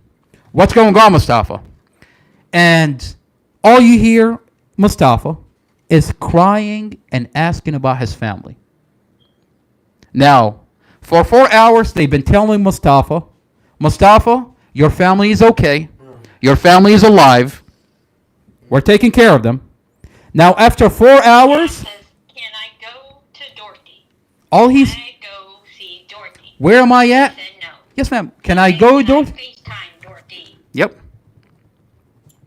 That's all you hear Mustafa. I mean, through the police body cam, that's all you see Mustafa. He wants to go to Dorothy. He doesn't know where he's at. He doesn't know what happened. He says, I don't know. I was driving and then I see white light. And then, so for 4 hours, they tell Mustafa, your family is alive. Your family's okay. We're taking care of them.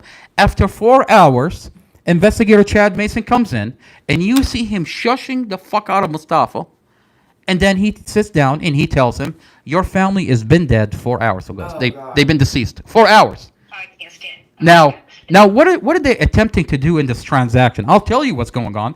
Chad Mason was hoping that Mustafa is under 50 mcg of fentanyl, that when you tell Mustafa your family is deceased, Mustafa is so out of it because of the fentanyl they injected him with that he's not going to have a reaction or not know where he's at, so they can record it on their body cam and give it to the prosecutor that here we have a man that doesn't give a fuck about his family when we're telling him that his family is deceased.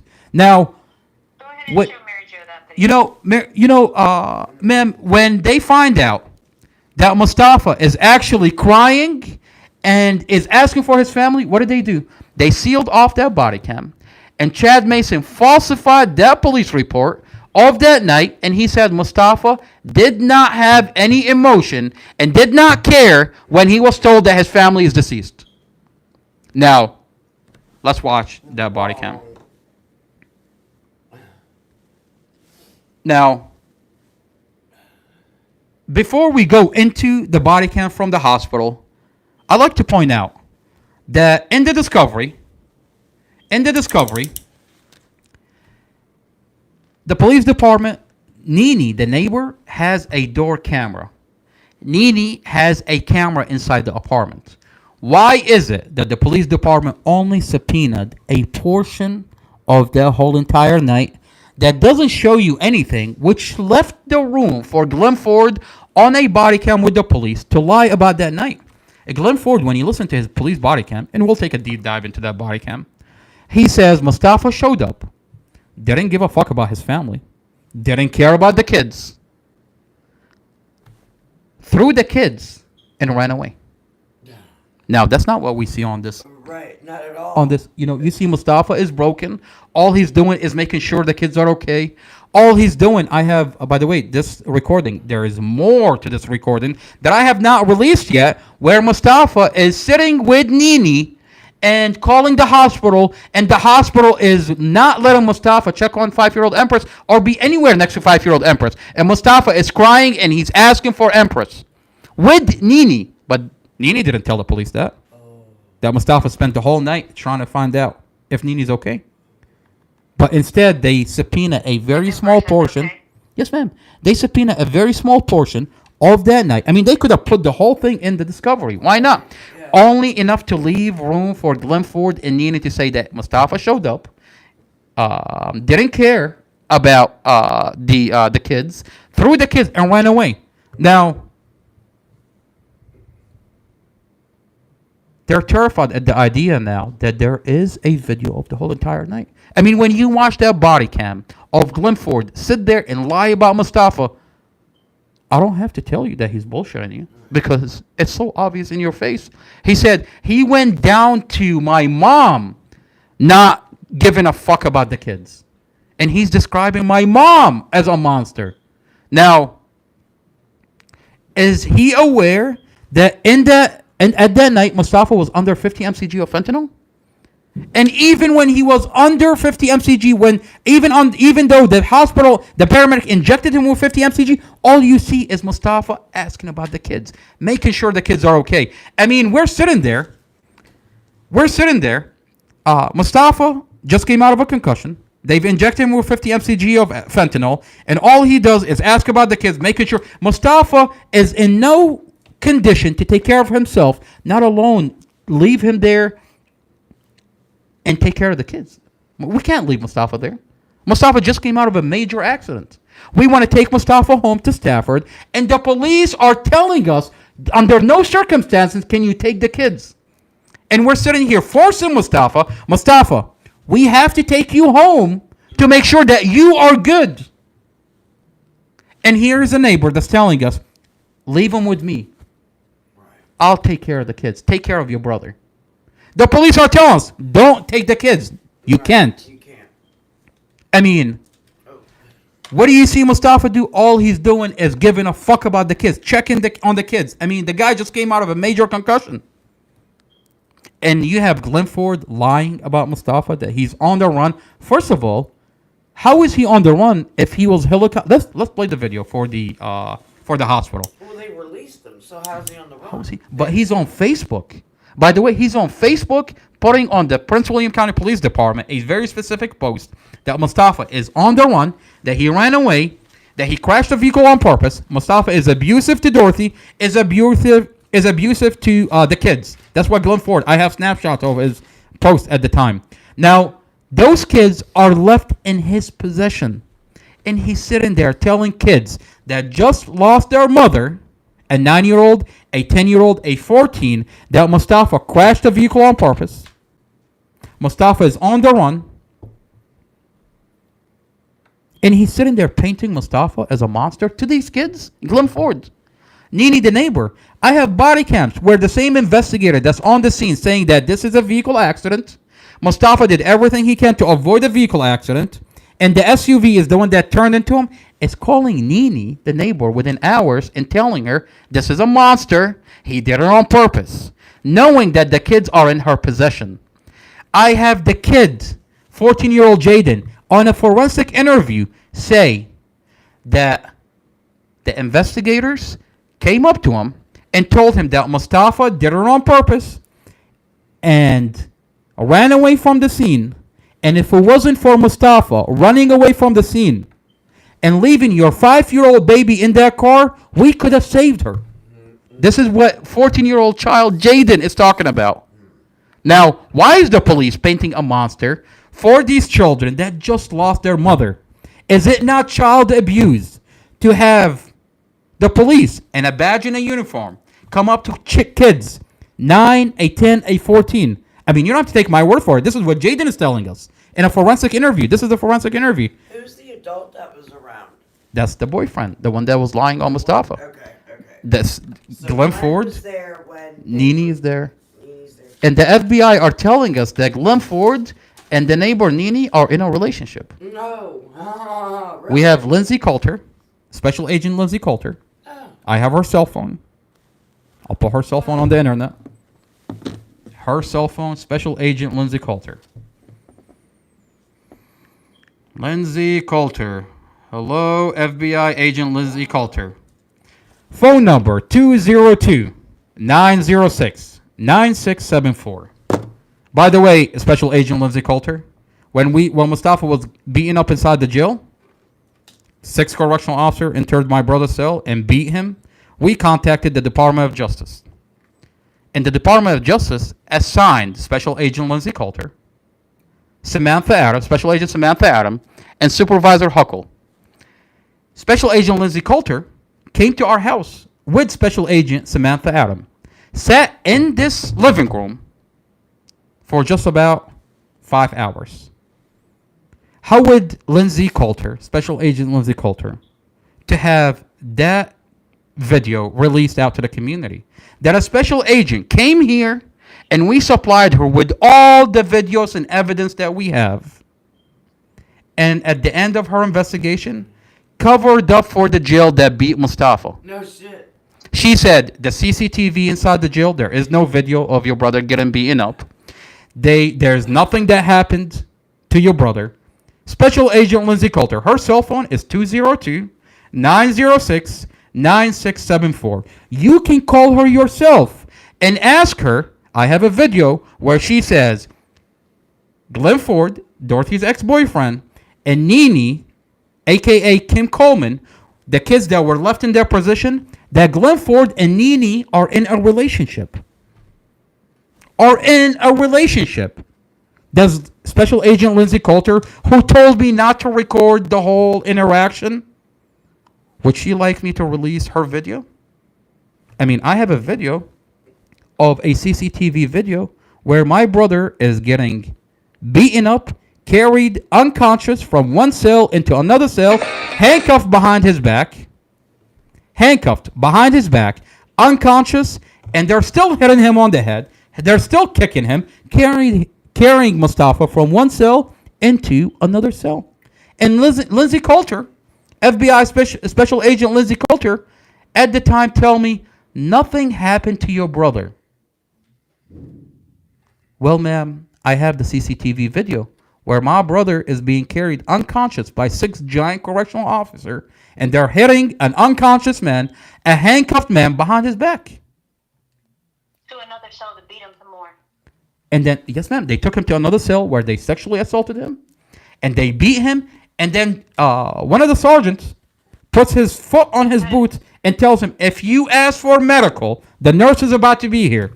If you ask for medical, we're going to kill you right here. I mean, by the way, we're in a lawsuit against the jail, a civil lawsuit, and Mustafa is filing his lawsuit from jail to move it forward to the discovery phase. Now, this is Mustafa's lawsuit. This man wrote a whole entire motion. Mustafa is a paralegal, by the way. I don't know, Mary Jo, if you know that. Yes, ma'am. Mustafa used to work at a law office, and this man wrote a whole entire 20-page motion from inside the jail, handwritten, to Judge Hilton in federal court to move his case into the discovery phase. So that video, Shirley, that we're talking about, where they carried him unconscious into another cell, that CCTV video is going to be coming out. Okay? And his witness is Richard Brooks, another inmate that we got an affidavit for, another inmate that we located, that Special Agent Lindsay Coulter says, this inmate does not exist. We can't find him. Can you find him? We were at the FBI field office in Manassas, and Special Agent Lindsay Coulter is sitting across from me. Samantha Adams sitting across from me. Special Agent Supervisor Huckle sitting across from me. And when we told her about this witness, who we had a recording from, calling from inside the jail, saying that they beat your brother, carried him unconscious, and the details on a recorded line, we recorded that phone call. She said, Richard Brooks does not exist. We can't find him. Can you find him? The FBI is telling us to find an inmate that at the time was in their local jail and claim it. Now, would this surprise you, Mary Jo, to find out that when I opened the discovery, I have in their notes, in the jail notes, that they had Richard Brooks. They've talked to Richard Brooks, and they've already talked to Richard Brooks when the FBI was investigating. To sit there and tell me that the Richard Brooks doesn't exist is bullshit. Oh, wow.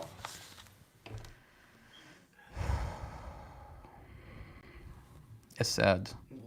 Hi there, this is This Elaine is Jarvis a video here from Front Royal, Virginia. of Mustafa. Mary Jo, this is a video of Mustafa getting carried unconscious. At least treat somebody with dignity. I mean, these are correctional officers. 6 giant correctional officers enter Mustafa's cell.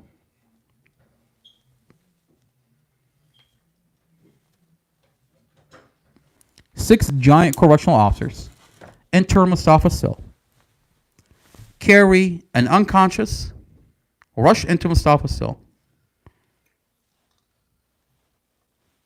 Take out an unconscious, handcuffed behind his back Mustafa. I mean, naked, handcuffed behind his back. They're kicking him. They're hitting him on the head. He's already handcuffed. He's already unconscious. You're literally lifting him up in the air. He's unconscious. You take him to another cell, and then you sexually assault him. You beat him. And FBI Special Agent Lindsay Coulter says, this doesn't exist. At the time, she said this doesn't exist. I mean, the FBI saw this, and they call us into the Manassas office, has the special prosecutor from the DOJ. I have his name in the notes. And they say, we don't have any video of Mustafa getting beaten up. Well, what the fuck is this? Okay, alright. Let's play a word game, right? I'm gonna come up and look at it close. I need to see this. Yes, I ma'am. got my eyes. I want to see something. Yes, ma'am. We gonna play a word Mary game. Jo, I'll switch with you. How about Okay. we'll switch? Yeah, because I want to see. Yeah. My mind is very complex, but yet I'm shit simple sometimes. But I got a word game here for us to do. Or let me put myself in their position, right? I mean, here you Okay, start from the very beginning. So when you told them that your brother was unconscious, dragged out of the cell, correct? I told them, yes, ma'am. I told Okay. them on May 24, 2023, they beat my brother, they sexually assaulted my brother, and they denied him medical. Special agents were called. They came here. They went and investigated and says there is no video, there is no any evidence that this ever happened. Okay, hit play. I want to see something when he's coming out.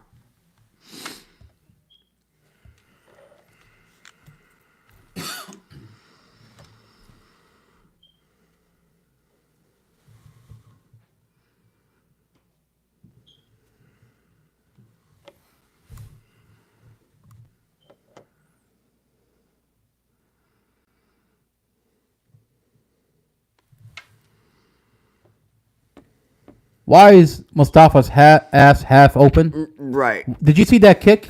Okay, word game. You ready? Did you see him that fat correctional officer hit him on the head, then kick him? No, but I'm gonna watch now. He's handcuffed. He hits him on the head. He kicks him. You saw that? Yep. And then Mustafa's foot is not even touching the ground. His head is lumped over.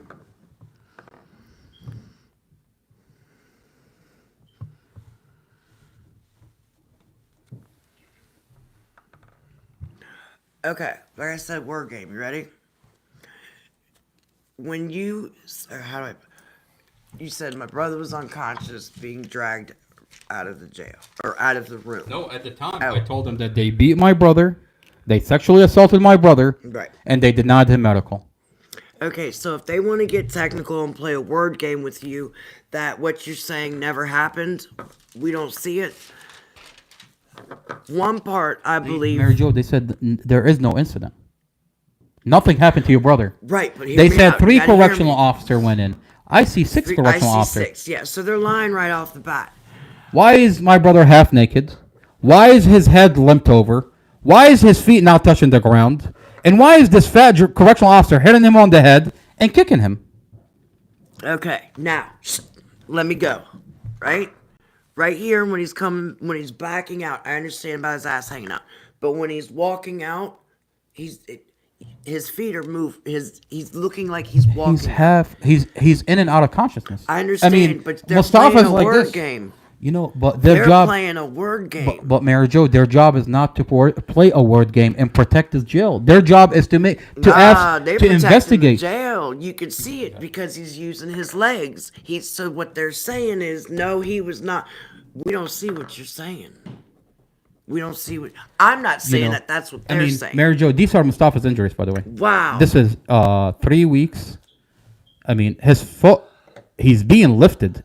Yeah, airlifted. I saw that. And Okay. then, right. Now, on this video, I see my brother limped over.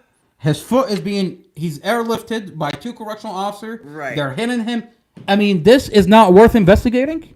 I mean, this is a inmate out of solitary confinement, by the way.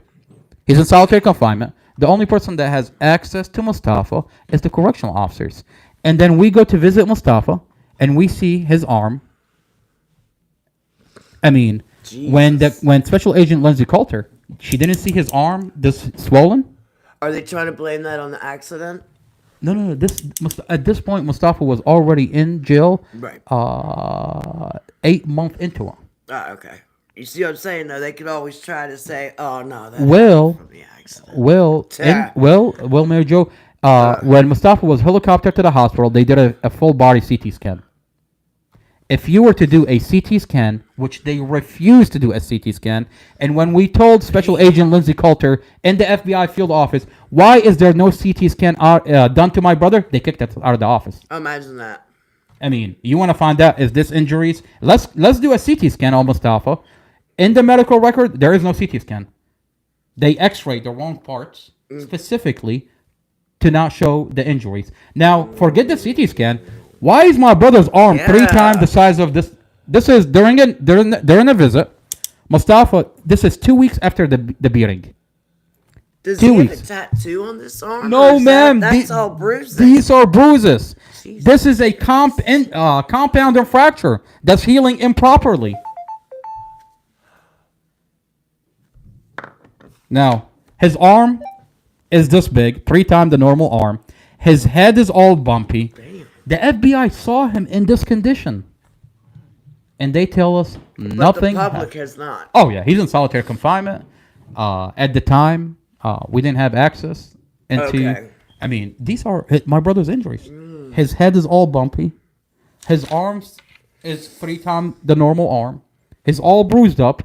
And the FBI go in, look at the CCTV video, look at his injuries. Now, the question is, why didn't they send him to the hospital? I mean, at the time, all we wanted, the FBI, was to send my brother to the hospital. And that's not good enough reason to send you to the hospital? Mustafa had not had medical since that beating. And as a matter of fact, they beat him multiple times afterward. The public has to know. I mean, I can't tell you what to do or whatever. How about the video that they showed you guys with the next day after they beat Mustafa? To say that you gotta get Better yet, Special Agent Lindsay Coulter shows us a still image of the day after that Mustafa is being walked from one cell into another cell. And they're like, this is your brother. He's good. So you're going to show me a picture that doesn't have a date, by the way. She says this is the next day. It didn't have a date. By the way, I stole that picture from her. I have that picture. If she wants to come after me, I'm right here. You know where to find me. You have my address posted on the Prince William County post when the vehicle accident happened on day 1. The police. I mean, I've never heard of a case where the police department post your home address on the. A vehicle accident happened. The police department has a Facebook, an official page, and they post your address in the post. I mean, and then on the news they're saying that Mustafa killed Dorothy on purpose, and 5-year-old Empress was not restrained. Now that's disturbing because 5-year-old Empress is restrained, and on the dash camera, when you watch the dash camera, you see that Mustafa is telling Dorothy to make sure that Dorothy is restrained. Dorothy gets up, gets out of the car, and she restrains Empress. But they lied on the news. They said a Mustafa killed a white girl, intentionally not restrained her baby, and this is his address. They put her on the police department. I mean, what do they want? An angry mob to show up at my house and say that a Middle Eastern man killed a white girl? That's what they were doing? Yeah. Holy crap, that's inciting a mob riot just in itself. Now, 2 years later, we have all the body cams, all the discovery. I mean, we've been screaming that this is a vehicle accident. Now we have the proof that this is a vehicle accident. Yeah. And they're so angry that they want to put the brother away. I mean, what do you think? What do you think on the 27th is going to happen? What do you think they're doing on the 27th? They have a court for me, and they're attempting to put me away. Right. Now, I'll tell you, I've got exhibit that's going to destroy this county in court. I have a police officer that is not okay with the amount of bullshit that's going on in Mustafa's case and other individuals in the county. I don't have just Mustafa's case. Right. I have other files that are disturbing. I have files that are disturbing that the Prince William County Police Department is engaged in police misconduct. And to say it's police misconduct is downplaying what's happening. I have files. And instead of addressing the content that's on these files, you want to put me away? Well, you're not going to be able to. I served this country in Iraq as a civilian contractor. My family served this country as civilian contractors in Iraq. And now I'm here, and I have police officers that are supplying me with files that are not okay with this amount of bullshit that goes on in our county. There's a lot of police officers that serve this community. They put their life on the line every single day. When we talk about Mustafa and we talk about other individuals in this county, a lot of police officers are not okay with this because this is not a reflection of what they do. They put their life on the line every day. They swore an oath to protect this community in our Constitution. And they're not okay with it. And the biggest testament to that, to the Chief of Police out of Prince William County, Chief of Police Peter Newsham, is I've got one of your own supplying me with files that you are protecting. Police misconduct. Police officers that are engaging in police misconduct. I mean, I've got a file of Tatiana David. Forget my brother. Let's talk about Tatiana David. 2 years ago, an abductee who the police decided and made the call when they're not supposed to, by law, they're supposed to outweigh the risk when they're pursuing an abductee and not pursue this vehicle. But regardless, they pursued that vehicle. Now, at that point, when they make the wrong call, you would expect the police department to make the right, to hold those accountable that made that wrong call. Now, they didn't just pursue this vehicle. Mary Jo, they put 50 bullet hole, AR-15 bullet hole into this abductee. Now, this is a black girl that I have a body cam where on the news, they say that they found her outside the vehicle with bullet holes and insinuating and are blaming the boyfriend who abducted her that he's the one that shot her. When it's on body cam, ma'am, it's on body cam that her body is riddled with 50 bullet holes of AR-15 bullet holes. So you can't say the boyfriend shot her. And what they've done, they said they found her outside the vehicle on the news. Well, ma'am, on the body cam, Prince William County police officer Casey Fines and other individuals like Casey Fines are twisting this girl's body like a pretzel inside the car and then drag her body, reposition it somewhere else. This girl's already dead. She's got 50 bullet holes inside her body. They reposition her body somewhere else only to say that we found her outside the vehicle. Now the problem is, it's one thing. The cover-up is worse than the crime. Because Chief of Police Peter Newsham, at that point, should have held those people accountable. Those police officers that made the decision to pursue the vehicle when they're supposed to outweigh the risk. That they put 50 bullet hole into an abductee, you're supposed to hold them accountable. But to engage in a cover-up to seal off her body cam and lie to the community saying that we found her house, it's unacceptable. There's a common practice in Prince William County that when you have police misconduct, You don't hold police officer under Chief of Police Peter Newsham. You're not holding police officer accountable. They lied in my brother's case. They killed a black girl and covered it up. I mean, at what point does it stop? I mean, is this not the same police chief that left D.C.? Yes, Because ma'am. He had problems in D.C. Yes, correct? ma'am. Yes, So ma'am. That's the same chief of police. It follows him from there to here I mean, Chief of Police Peter Newsham. DC celebrated when he left. when he left. Yeah, yeah. That's why I was like, hold on, let me connect these dots. This is Mary Jo. This is the body cam.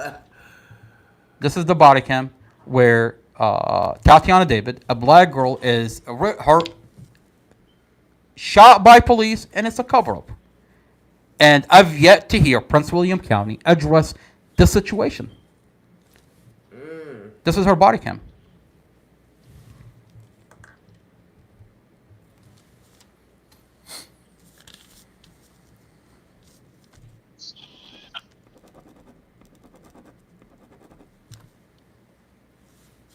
And I'm going to fast forward real quick. Okay. In this body cam, you'll see that they say that the boyfriend came out the vehicle, shot at the police, but you clearly see when you zoom in, you see that the police, he was inside his vehicle. He never came out of the vehicle. He was dragged out of that vehicle, repositioned somewhere else. The same way Tatiana. I mean, why is he laughing?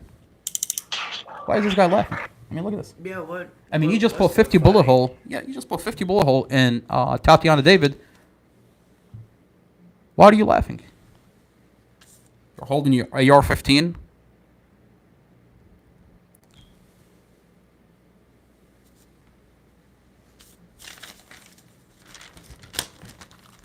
What is so funny? Yeah, what is so funny that you're sitting there laughing? As a matter of fact, when you watch this body cam, you'll see all of them are laughing 10 feet away from Tatiana David dead body. Now, Mary Jo, the police officer that you see here are the same police officers that responded to my brother's vehicle accident. That were laughing at Mustafa while he's laying unconscious in front of his own vehicle. And it was the same day as Mustafa's accident. Yes, ma'am. This, by the way, this is the same day. Oh. Yes, ma'am. Yeah, I see that. Yeah. A lot of people are trolling the conversation. What does this have to do with your brother? It's the same police officer that falsified my brother police It all report. connects, yes. There are, yes, ma'am, and are sealing off the body. They're sealing off this poor girl's body cams. I mean, this girl has a 5-year-old baby that's gonna need answers. This girl has a brother, Emmanuel Espada. This girl has a mother. Why are you sealing off her body cams? And instead of holding those accountable, the cover-up is worse than the crime itself.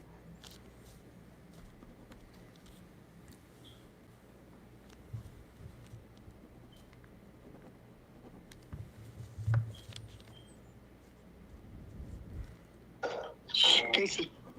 Just like they're hiding all the other body cams, like Juan Campos, Mohammed Shadell, or Sherdell, yes ma'am, Mohammed Ikram Sherdell, Juan Campos are all inmates that died in our county jail.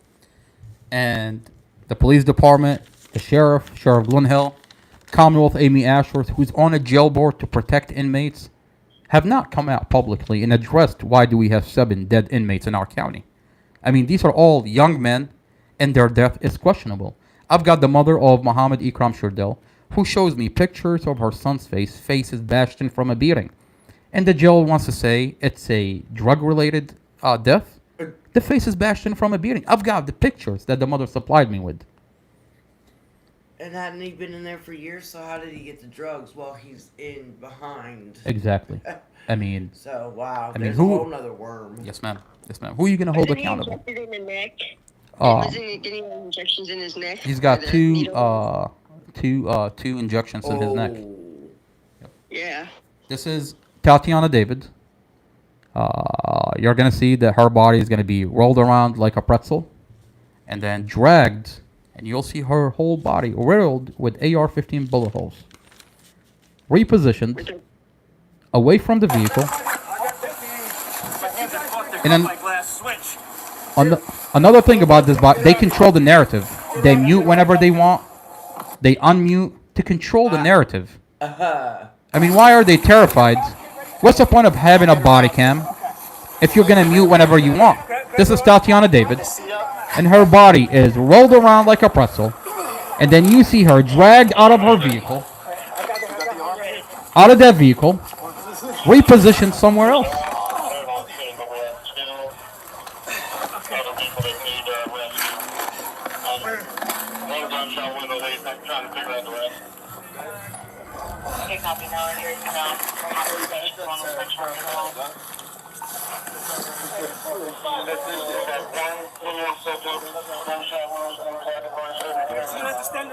Yeah, grab. There you go. Watch out. Hey, help her, Mom. There you go. Flip her over. This is Tatiana David. Her whole body is riddled with AR-15 bullet hole, and they tell the news that we found her outside the vehicle with a bullet hole. And they want to mislead the community that we don't know. It's an ongoing investigation. We don't know if a bullet hole, she was caught in the crossfire.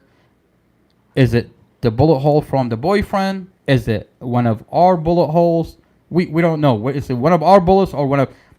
I mean, it takes you 2 seconds to look at this body cam, and you can say that these are AR-15 bullet hole. And you have an officer that shows up on the scene and is collecting names. And this is part of the cover-up. Who's on the scene? We're going to take names. And if you talk about anything that's going on,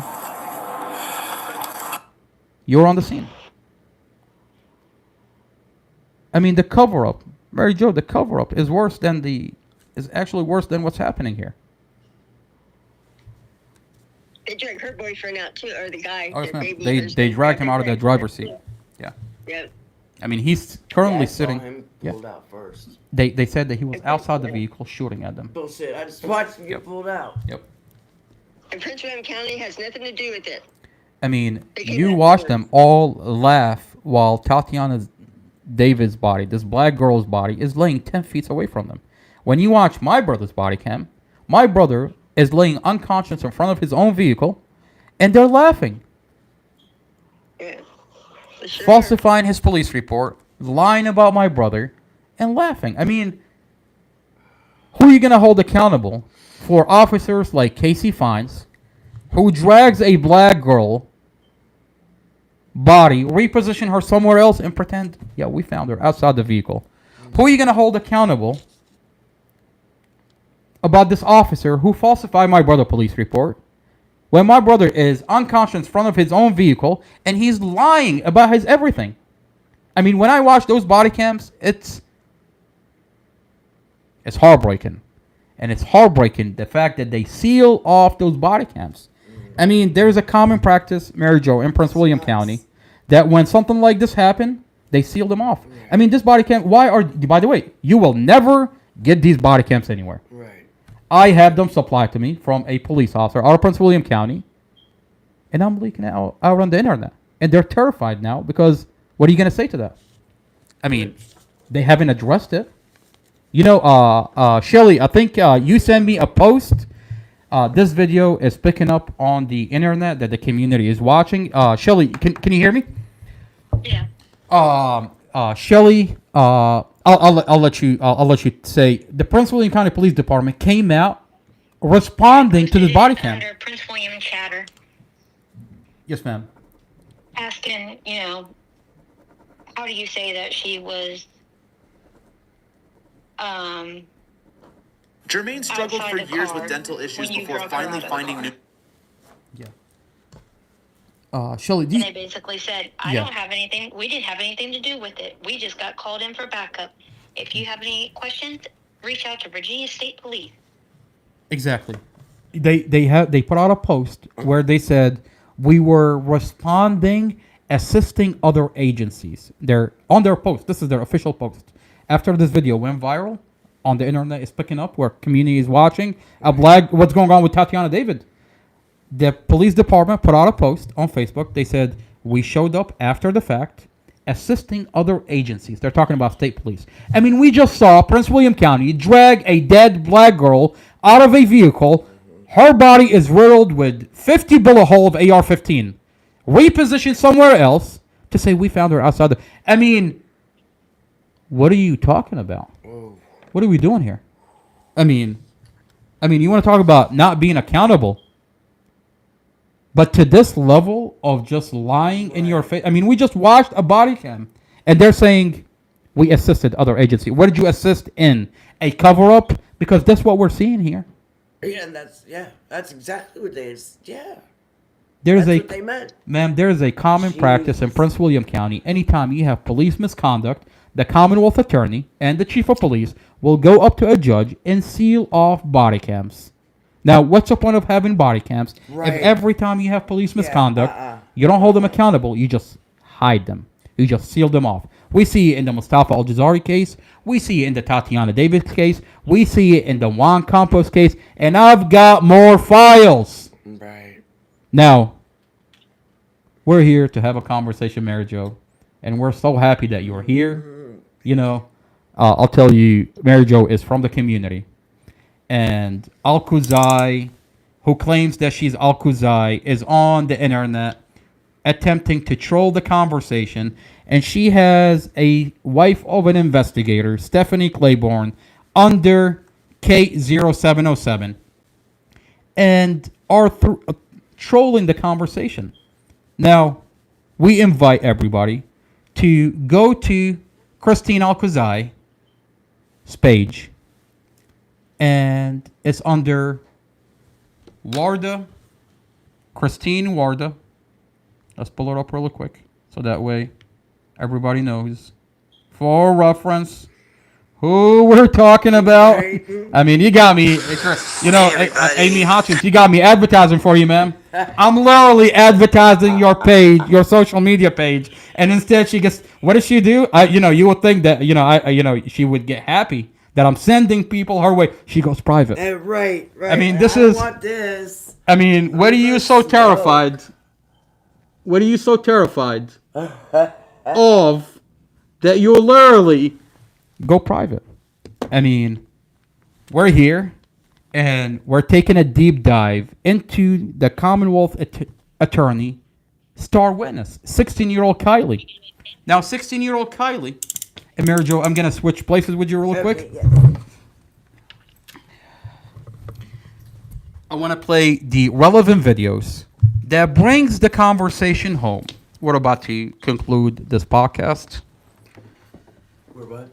And the podcast, I think, you know, we're dragging it over an hour. It's a lot, you know, Mary Jo, it's a lot. And we have time, so. Yes, ma'am. I'll come back tomorrow night. I look forward to you being here every day. Get my mama's schedule. Yes, ma'am. And get everything done, and she was in total agreement. She said, "Is this what you'd like to do?" Absolutely. She said, "Well, then go. I'm good." You know, ma'am, you know, your mom and your family are in our prayers, and it's beautiful that you drove. I mean, Arlington is pretty far, about 45 minutes, an hour, just about, right, with traffic. Yeah, and you're here, and you know, this is your community, and you're here. You want to get to the bottom of what goes on in your community, because this could happen to anybody. You can get in a vehicle accident, and because of one reason or another, the police don't like you or whatever, and they falsify your police report, turn it into something that is not. I mean, now, I mean, it's terrifying. I mean, literally, there's a dash camera inside the vehicle that shows the whole entire thing is a vehicle accident. What do? They seal off that body cam, Mary Jo. The only reason you're watching that body cam is because I released it. The prosecutor is, by the way, a year into it, the prosecutor pieced together a cut version of a dash camera, 5 seconds, and released it out on NBC4. She never released out the full dash camera. She's terrified that people are going to watch the dash camera, because when you watch the dash camera, you see a vehicle. I mean, for a prosecutor that says Mustafa is guilty, why are you terrified that the community is going to see his dash camera? Let the community see the dash camera and let them make up their minds. But you're just terrified, along with every other piece in the discovery. This is Mary Jo. This is Kylie. This is Kylie on a recorded line. On a recorded line, soliciting. This is Glenn Ford. Is this Glenn Ford? The ex-boyfriend, Glenn Ford, admitting to a private investigator that Kylie went up to him, and this is before the vehicle accident. Went up to him, can we kill Mustafa? Can we make it look like an accident?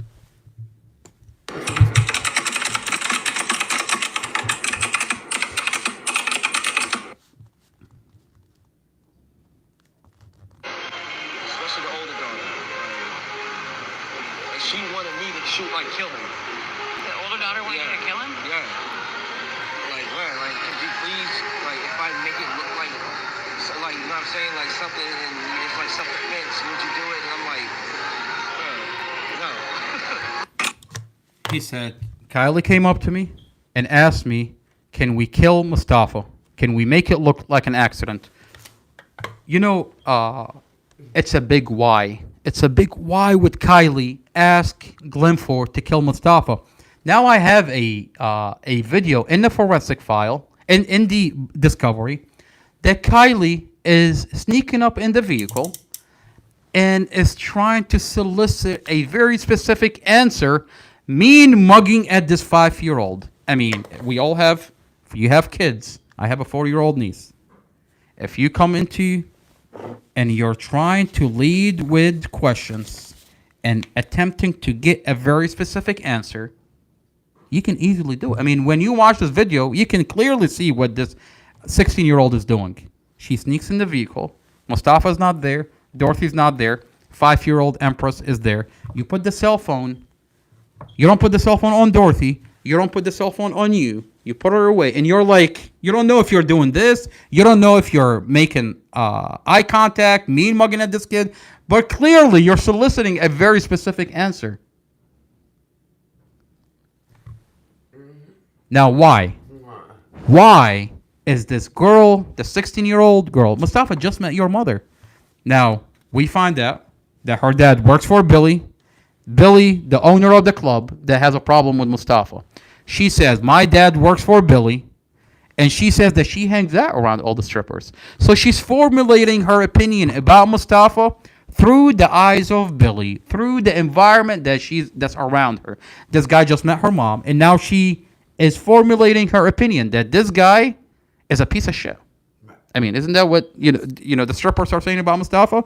The same stripper that loved Mustafa, but before this incident. God damn it, I'm telling you, you're gonna fucking go. Now, this is a month before Mustafa met Dorothy. That's just wild. That trips me out. Now, we have Kylie sneaking in the vehicle and is trying to build a case on Mustafa that he's abusive. We have the same Kylie that went to Glenn Ford and solicited to kill Mustafa. Why? Is Kylie angry at Mustafa?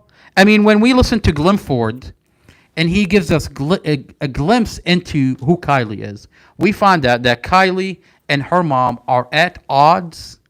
They're not getting along. That her mom is constantly in an argument with 16-year-old Kylie. Kylie wants to tell her mom what to do. The mom is tired. They're already been separated by CPS. Kylie is living a specific life. This is not according to me, by the way. This is on a recorded line that Glenn Ford admit to a private investigator, Charlotte. He tells her that mom is telling 16-year-old at the time that she's not happy with her engaging in prostitution. This girl is on some drugs. She's living that lifestyle. Prostitution, drugs, dress half naked. I mean, this is what this is on a recorded line, and he's given us why this girl at odds with her mom. Now, fast forward, Mustafa meets Dorothy. Dorothy, by the way, in a forensic interview, she says, I'm angry because mom chose Mustafa over me. Oh shit, really? Yes, ma'am. Oh. She's angry that mom chose Mustafa over. What does that mean?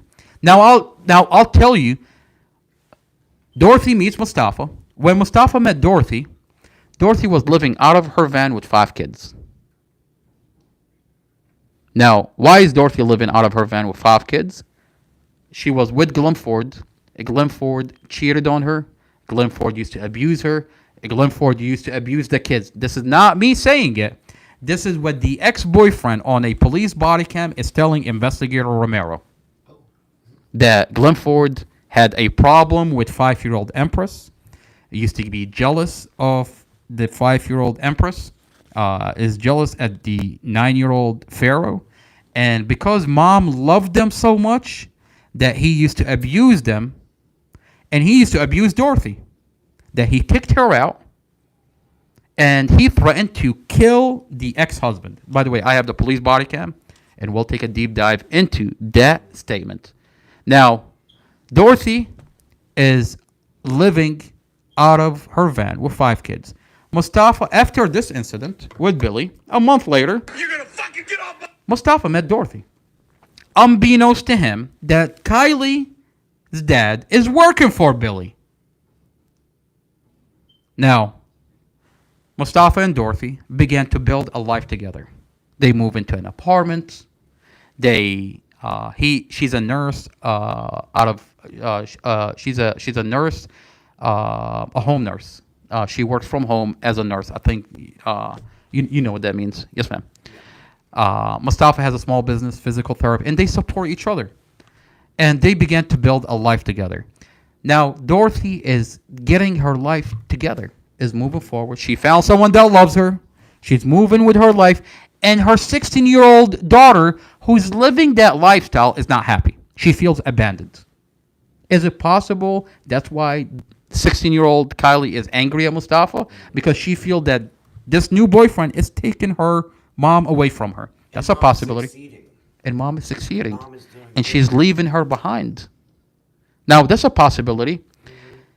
Another possibility is that Billy, who hates Mustafa for almost running out of business, is influencing the 16-year-old in a certain way to sneak into the vehicle and solicit that Mustafa is abusive to 5-year-old Empress. That's a possibility. I mean, this video looks so fake, it's not even funny. Anybody that has a 5-year-old child looks at this video, understand what Kylie is doing. Is that a possibility? I mean, this is a month before the vehicle accident.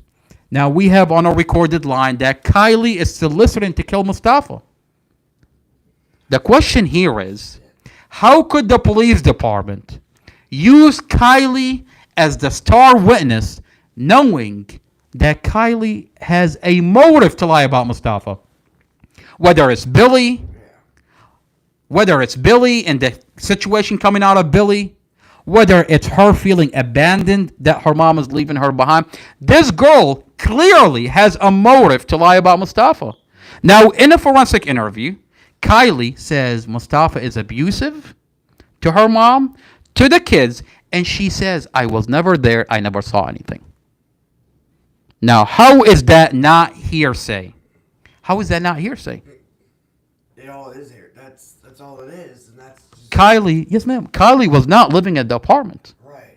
We have the Google Nest inside the apartment. These are the Google Nests, by the way. They're terrified at the idea that now the Google Nests are coming out, and no longer can you use Kylie to lie about Mustafa. They're terrified at the idea. Mary Jo, these are the Google Nest.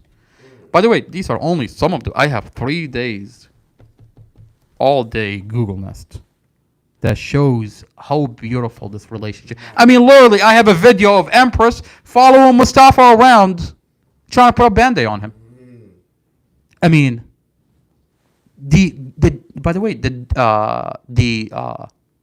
dash camera. If you watch the dash camera in detail, Mustafa is literally sitting there washing Empress's hand at the gas station, and this is 3 minutes before the accident. He's buying her candy. He's washing her hand. He's getting her a napkin. This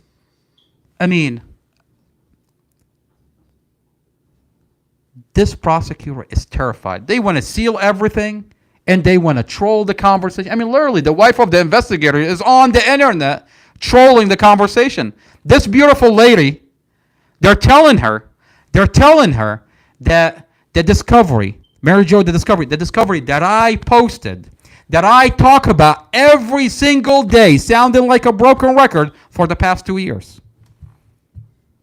They're telling her, Mary Jo, Mustafa, in the discovery, the neighbor said that Dorothy, Mustafa's girlfriend, came up to the neighbor, and she said, Mustafa pees on me. Now, when you have statements like these made, you have to, is this a credible statement or is it hearsay? Right. Now, there is no evidence that this happened. As a matter of fact, I have evidence that there is no way this would happen. I mean, just because it's in the discovery, it's hearsay. This is a Google nest from inside the apartment. I don't need a stop box. I just need to teach my kids gun safety. This is a Google nest from the apartment. By the way, this is Mary Jo. This is Nini's child. The one that's in the discovery, lying to the police, telling him that Dorothy came up to her and peed on her. Now, my question is, this is April 3rd, by the way. This is April 3rd at 9:53 at night. Nini's child is at Mustafa and Dorothy's apartment, playing with the kids, spending the night over. He's spending his spring break over at Mustafa and Dorothy's apartment. By the way, this is April 3rd. The accident happened on April 5th. I have Nini's children at the apartment on April 3rd, April 4th. So 3 days before the vehicle accident. And my question is, these kids are coming up to Mustafa, calling him dad, going up to Dorothy, calling her mom. If that really happened, what mother would let her children spend the night at that boyfriend's house? It just doesn't happen. Now, Mary Jo, would it surprise you to believe? Would it surprise you to believe that the police department, the Commonwealth Attorney, Nini has a criminal charge pending, a hit and run. Nini, the Commonwealth Attorney, removed her criminal charges. The same one that I have evidence that's lying about Mustafa, that I will go into details. Her criminal charges, her mysteriously, poof, disappeared. Glenn Ford, the ex-boyfriend, has a gun charge, intent to distribute, intoxicating in public, have poof, mysteriously disappeared. I have evidence that these people are lying about Mustafa, and the Commonwealths are actively removing their criminal charges to maintain that they're the star witness in the Mustafa Al-Jazari case. Well, unfortunately for those individuals, they're no longer gonna they're at this point a liability for the prosecutor. I mean, your star witness is soliciting to kill Mustafa. I mean, what there? You know, when I talk to Glenn Ford, he tells me he wants to downplay his role into the situation. He says, "What does this have to do with me? Just because I told the police what I said, I could have said whatever. Even if I lied, it doesn't matter." Literally, that's what he says. I have him on the live saying that. What if I lied? So what? A vehicle accident happened. It's literally on dash camera. It's a vehicle accident happened. The police department is using you into the character of Mustafa, is using you into the relationship he has with Dorothy, is using you into the relationship he has with the kids. So whatever you say is vital in this case because they're using you into Mustafa's relationship with Dorothy and Empress. Now you're angry, and the Commonwealth is angry because literally we have a Google nest of inside the apartment. We have videos that show everything you said to the police, include you and Kylie and Amy Hodgkins, that shows that you lied. And now we're having a conversation about your character. I mean, Mary Jo, this is a Google nest. I mean, this is a Google nest inside the apartment. A beautiful. This is Nini's child. This is Mustafa. This is Dorothy. By the way, Mary Jo, Dorothy wears the pants in the relationship. You don't have to. You can just watch the Google. You know, very strong personality. And to sit here and say Mustafa is abusing her, no, I don't see it. I mean, you don't have to. We have the videos inside the apartment that shows you how much they love each other. Gonna fast forward just a little bit. You don't necessarily have to know what you're going to study. There's so many people here that have no. This is Jaden, 14-year-old Jaden. This is Nini's child. They're horse playing. I think this is the video with the water gun. They're all chasing each other with the water gun. And something unique is going to happen here. Where Mustafa rushes in, I think is being chased by another child with a water gun. And Mustafa rushes in. I think this is the video.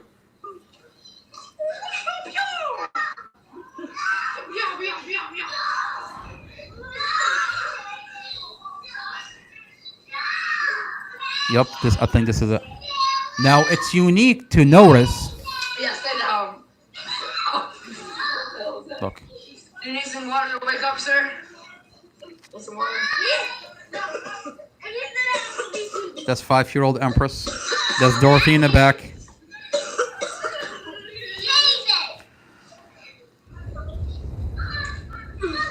Oh, hell no. Protect her.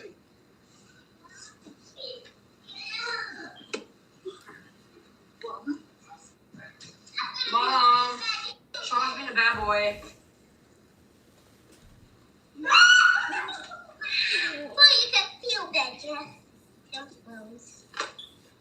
Okay. Mom, you're next. You need some water to wake up? On your feet? I know. Watch this. Mustafa rushes in, closes the door. He's being chased by another kid with a water gun, and closes the door. Does those kids look terrified to you? I mean, if Mustafa's abusive, the door is shut. Is shut down. He just shut the door. You think kids that are terrified of Mustafa is gonna come up to Mustafa and the door is shut? Is shut. Exactly, and that's why the prosecutor is terrified. This is Dorsey's child. Imagine.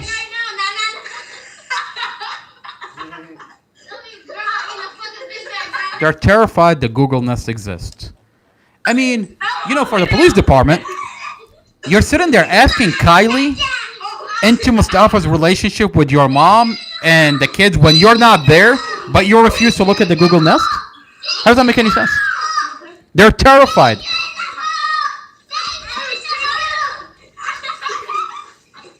This is a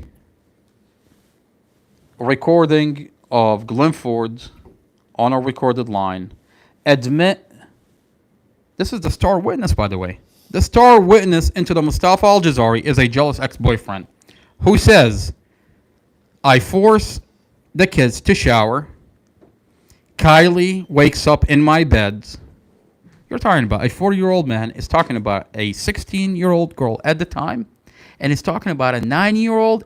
What 40-year-old man showers a 9 and a 10-year-old? This is the recording. And Mary Jo, I marked it so that way. So it's a YouTube is unique. YouTube is unique because if you put a mark, a time, it takes you directly to the part. This is a 15. Yes, ma'am. It's beautiful. It's a 59-minute and 57 recording where Glenn Ford, the prosecutor's star witness, the ex-boyfriend, on a recorded line, admit to a private investigator. Charlotte. We've all met Charlotte. This is literally a recording. Glenn Ford is angry at me, by the way. I'm not saying it. Right. You're on a recorded line saying it. This is the part where he says, let's see. He forces kids to shower. There we go. I had to force those kids to take a fucking shower. I had to teach them how to fucking take a shower. I mean, I wasn't in there with the boys looking at them or whatever. I'm like, yo, I'm not in there with the boys looking at them. I'm just forcing a 9-year-old and a what 40-year-old man says that? I mean, this is the part where he says Kylie, and he's having a conversation detailed about Kylie. He says Kylie would be on drugs, not weed, harder drugs. She would not know where she's at. I'm on the same drugs. And then he says she would wake up in my bed. The fuck are we talking about here? He says Kylie would go up to her mom, argue with her mom, and tell her we're fucking the same guy. Now, that's on a recorded line. Not the older daughter, but the other daughter, I think she did some shit with her. How old was she? 16? 15 or 16. The one time her daughter came to my house all high and shit, I'm like, yo, bro, nah. I told her, like, yo. Like just weed or? No, it's not weed. If it was weed, I wouldn't care as much. Yeah. She used to come in and Like nodding. and get like on the ground, like, like opiates. Man, I'm sitting there like, bruh. She would show up at the house on the ground. Nah, doesn't know where she's at. I'm on the same drugs. Like, I take them. Well, I took them. Yeah. And I didn't act like that. Like, that was like, me, I used to do it like to the point where I took it because I didn't want to get sick with withdrawals. Yeah. So I took like one. I think one, I'm good for the day. Yeah. She looked like she took like multiple, or she took them a Did the different mom way. do it with her? No. I know it for a fact. Dorothy didn't do pills with her, but she would smoke weed with her. Okay. I told Dorothy, your daughter comes to this house like that one more time. Why do you think that she did something like she did what happened to her with that one? Her daughter said it. What the fuck she say? Like when she was arguing with her mom, like, cause Dorothy and her used to argue all the time. This is not the oldest Not one. the oldest one.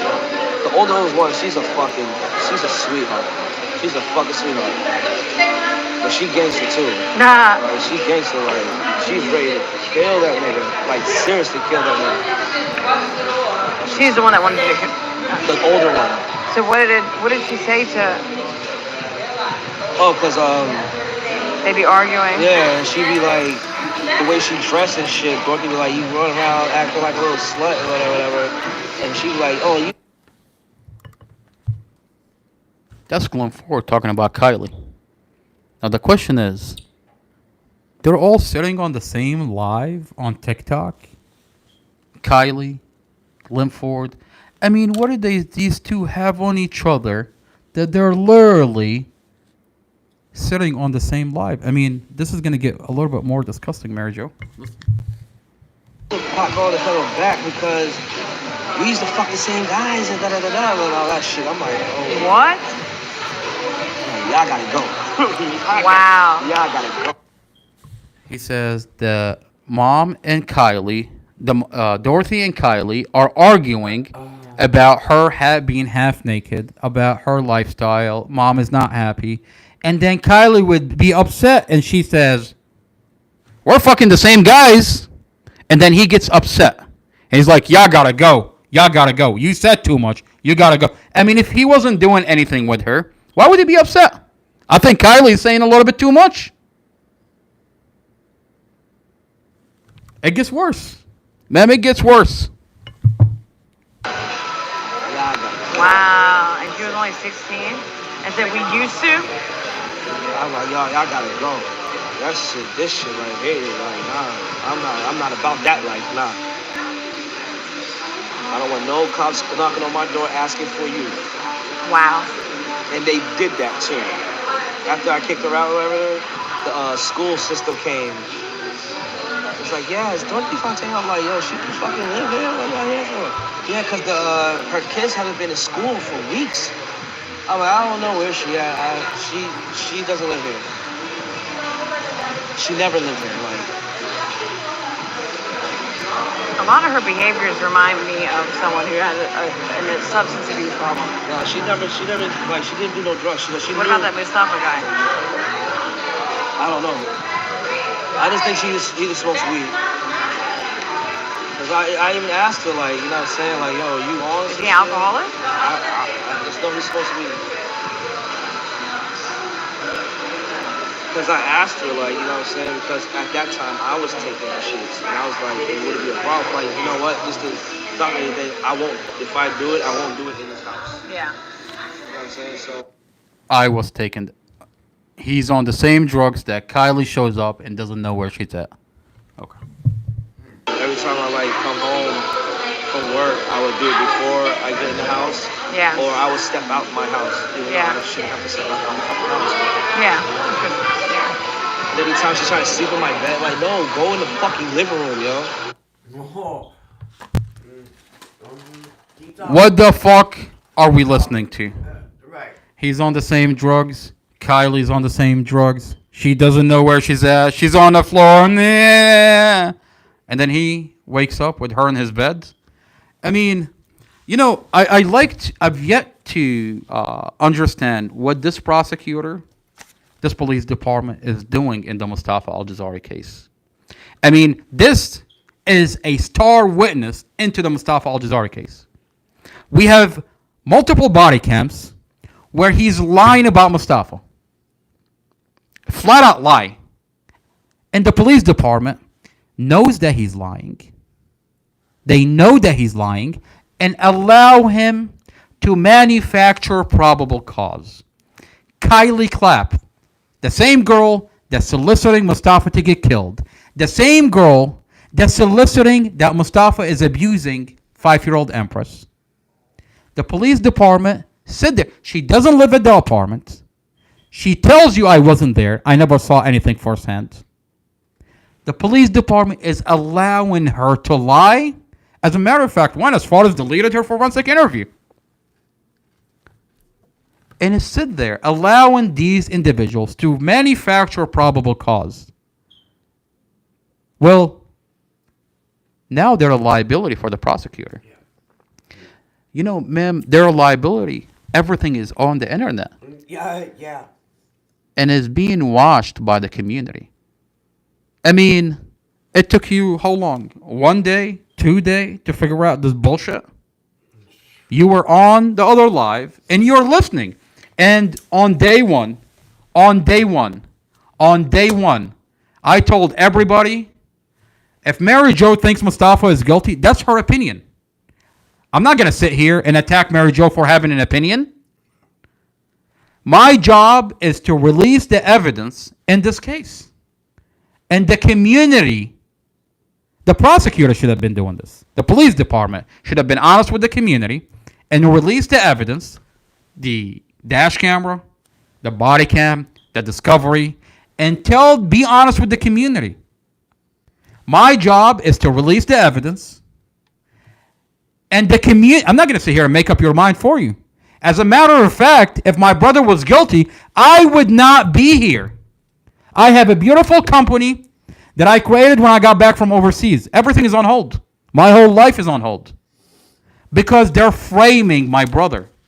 They falsified every piece of evidence in my brother's file. As a matter of fact, they're not only doing it to Mustafa, I have files that they're doing it to other people. I have files of other individuals in this county that they're falsifying and lying about. It's police misconduct. Mary Jo would not drive all the way an hour from Arlington all the way here if she didn't see bullshit in her community. I mean, this is bullshit.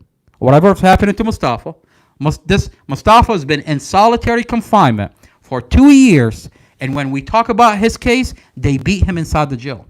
They abuse him inside the jail. Mustafa's file is discovery is sealed by the county.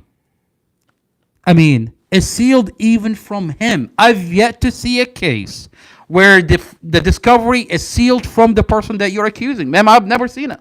You know what's scary? Yes, ma'am. That he's got a court coming up. How are people hold on a second. Let me break this down. Nobody's getting to see the truth.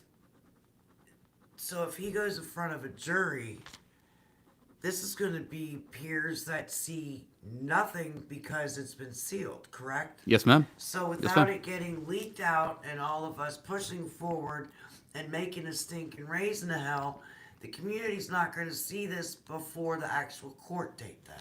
Yes, ma'am. Right. You know, I'll tell you, Mary Jo, if you look up Mustafa Al Jazari and look it up in Inside Nova, if you type Mustafa's name right now, you're going to have misinformation. Inside Nova, our local news outlet, is lying to the community. Why is it that when you go to Inside Nova and you type Mustafa Al Jazari, you'll see that Mustafa is being charged with 2 counts of manslaughter? Mustafa is not charged by 2 counts of manslaughter. Mustafa is being charged with murder. 2 counts of murder. I'll tell you why they won't put it out there. It's because the minute that you say that you're charging Mustafa with murder, the community is going to ask, wait a minute, I thought this was a vehicle accident. How did you get murder out of a vehicle accident? And then the community is going to start probing at this case. It's going to start putting pressure on the Commonwealth attorney to find out how did this become murder?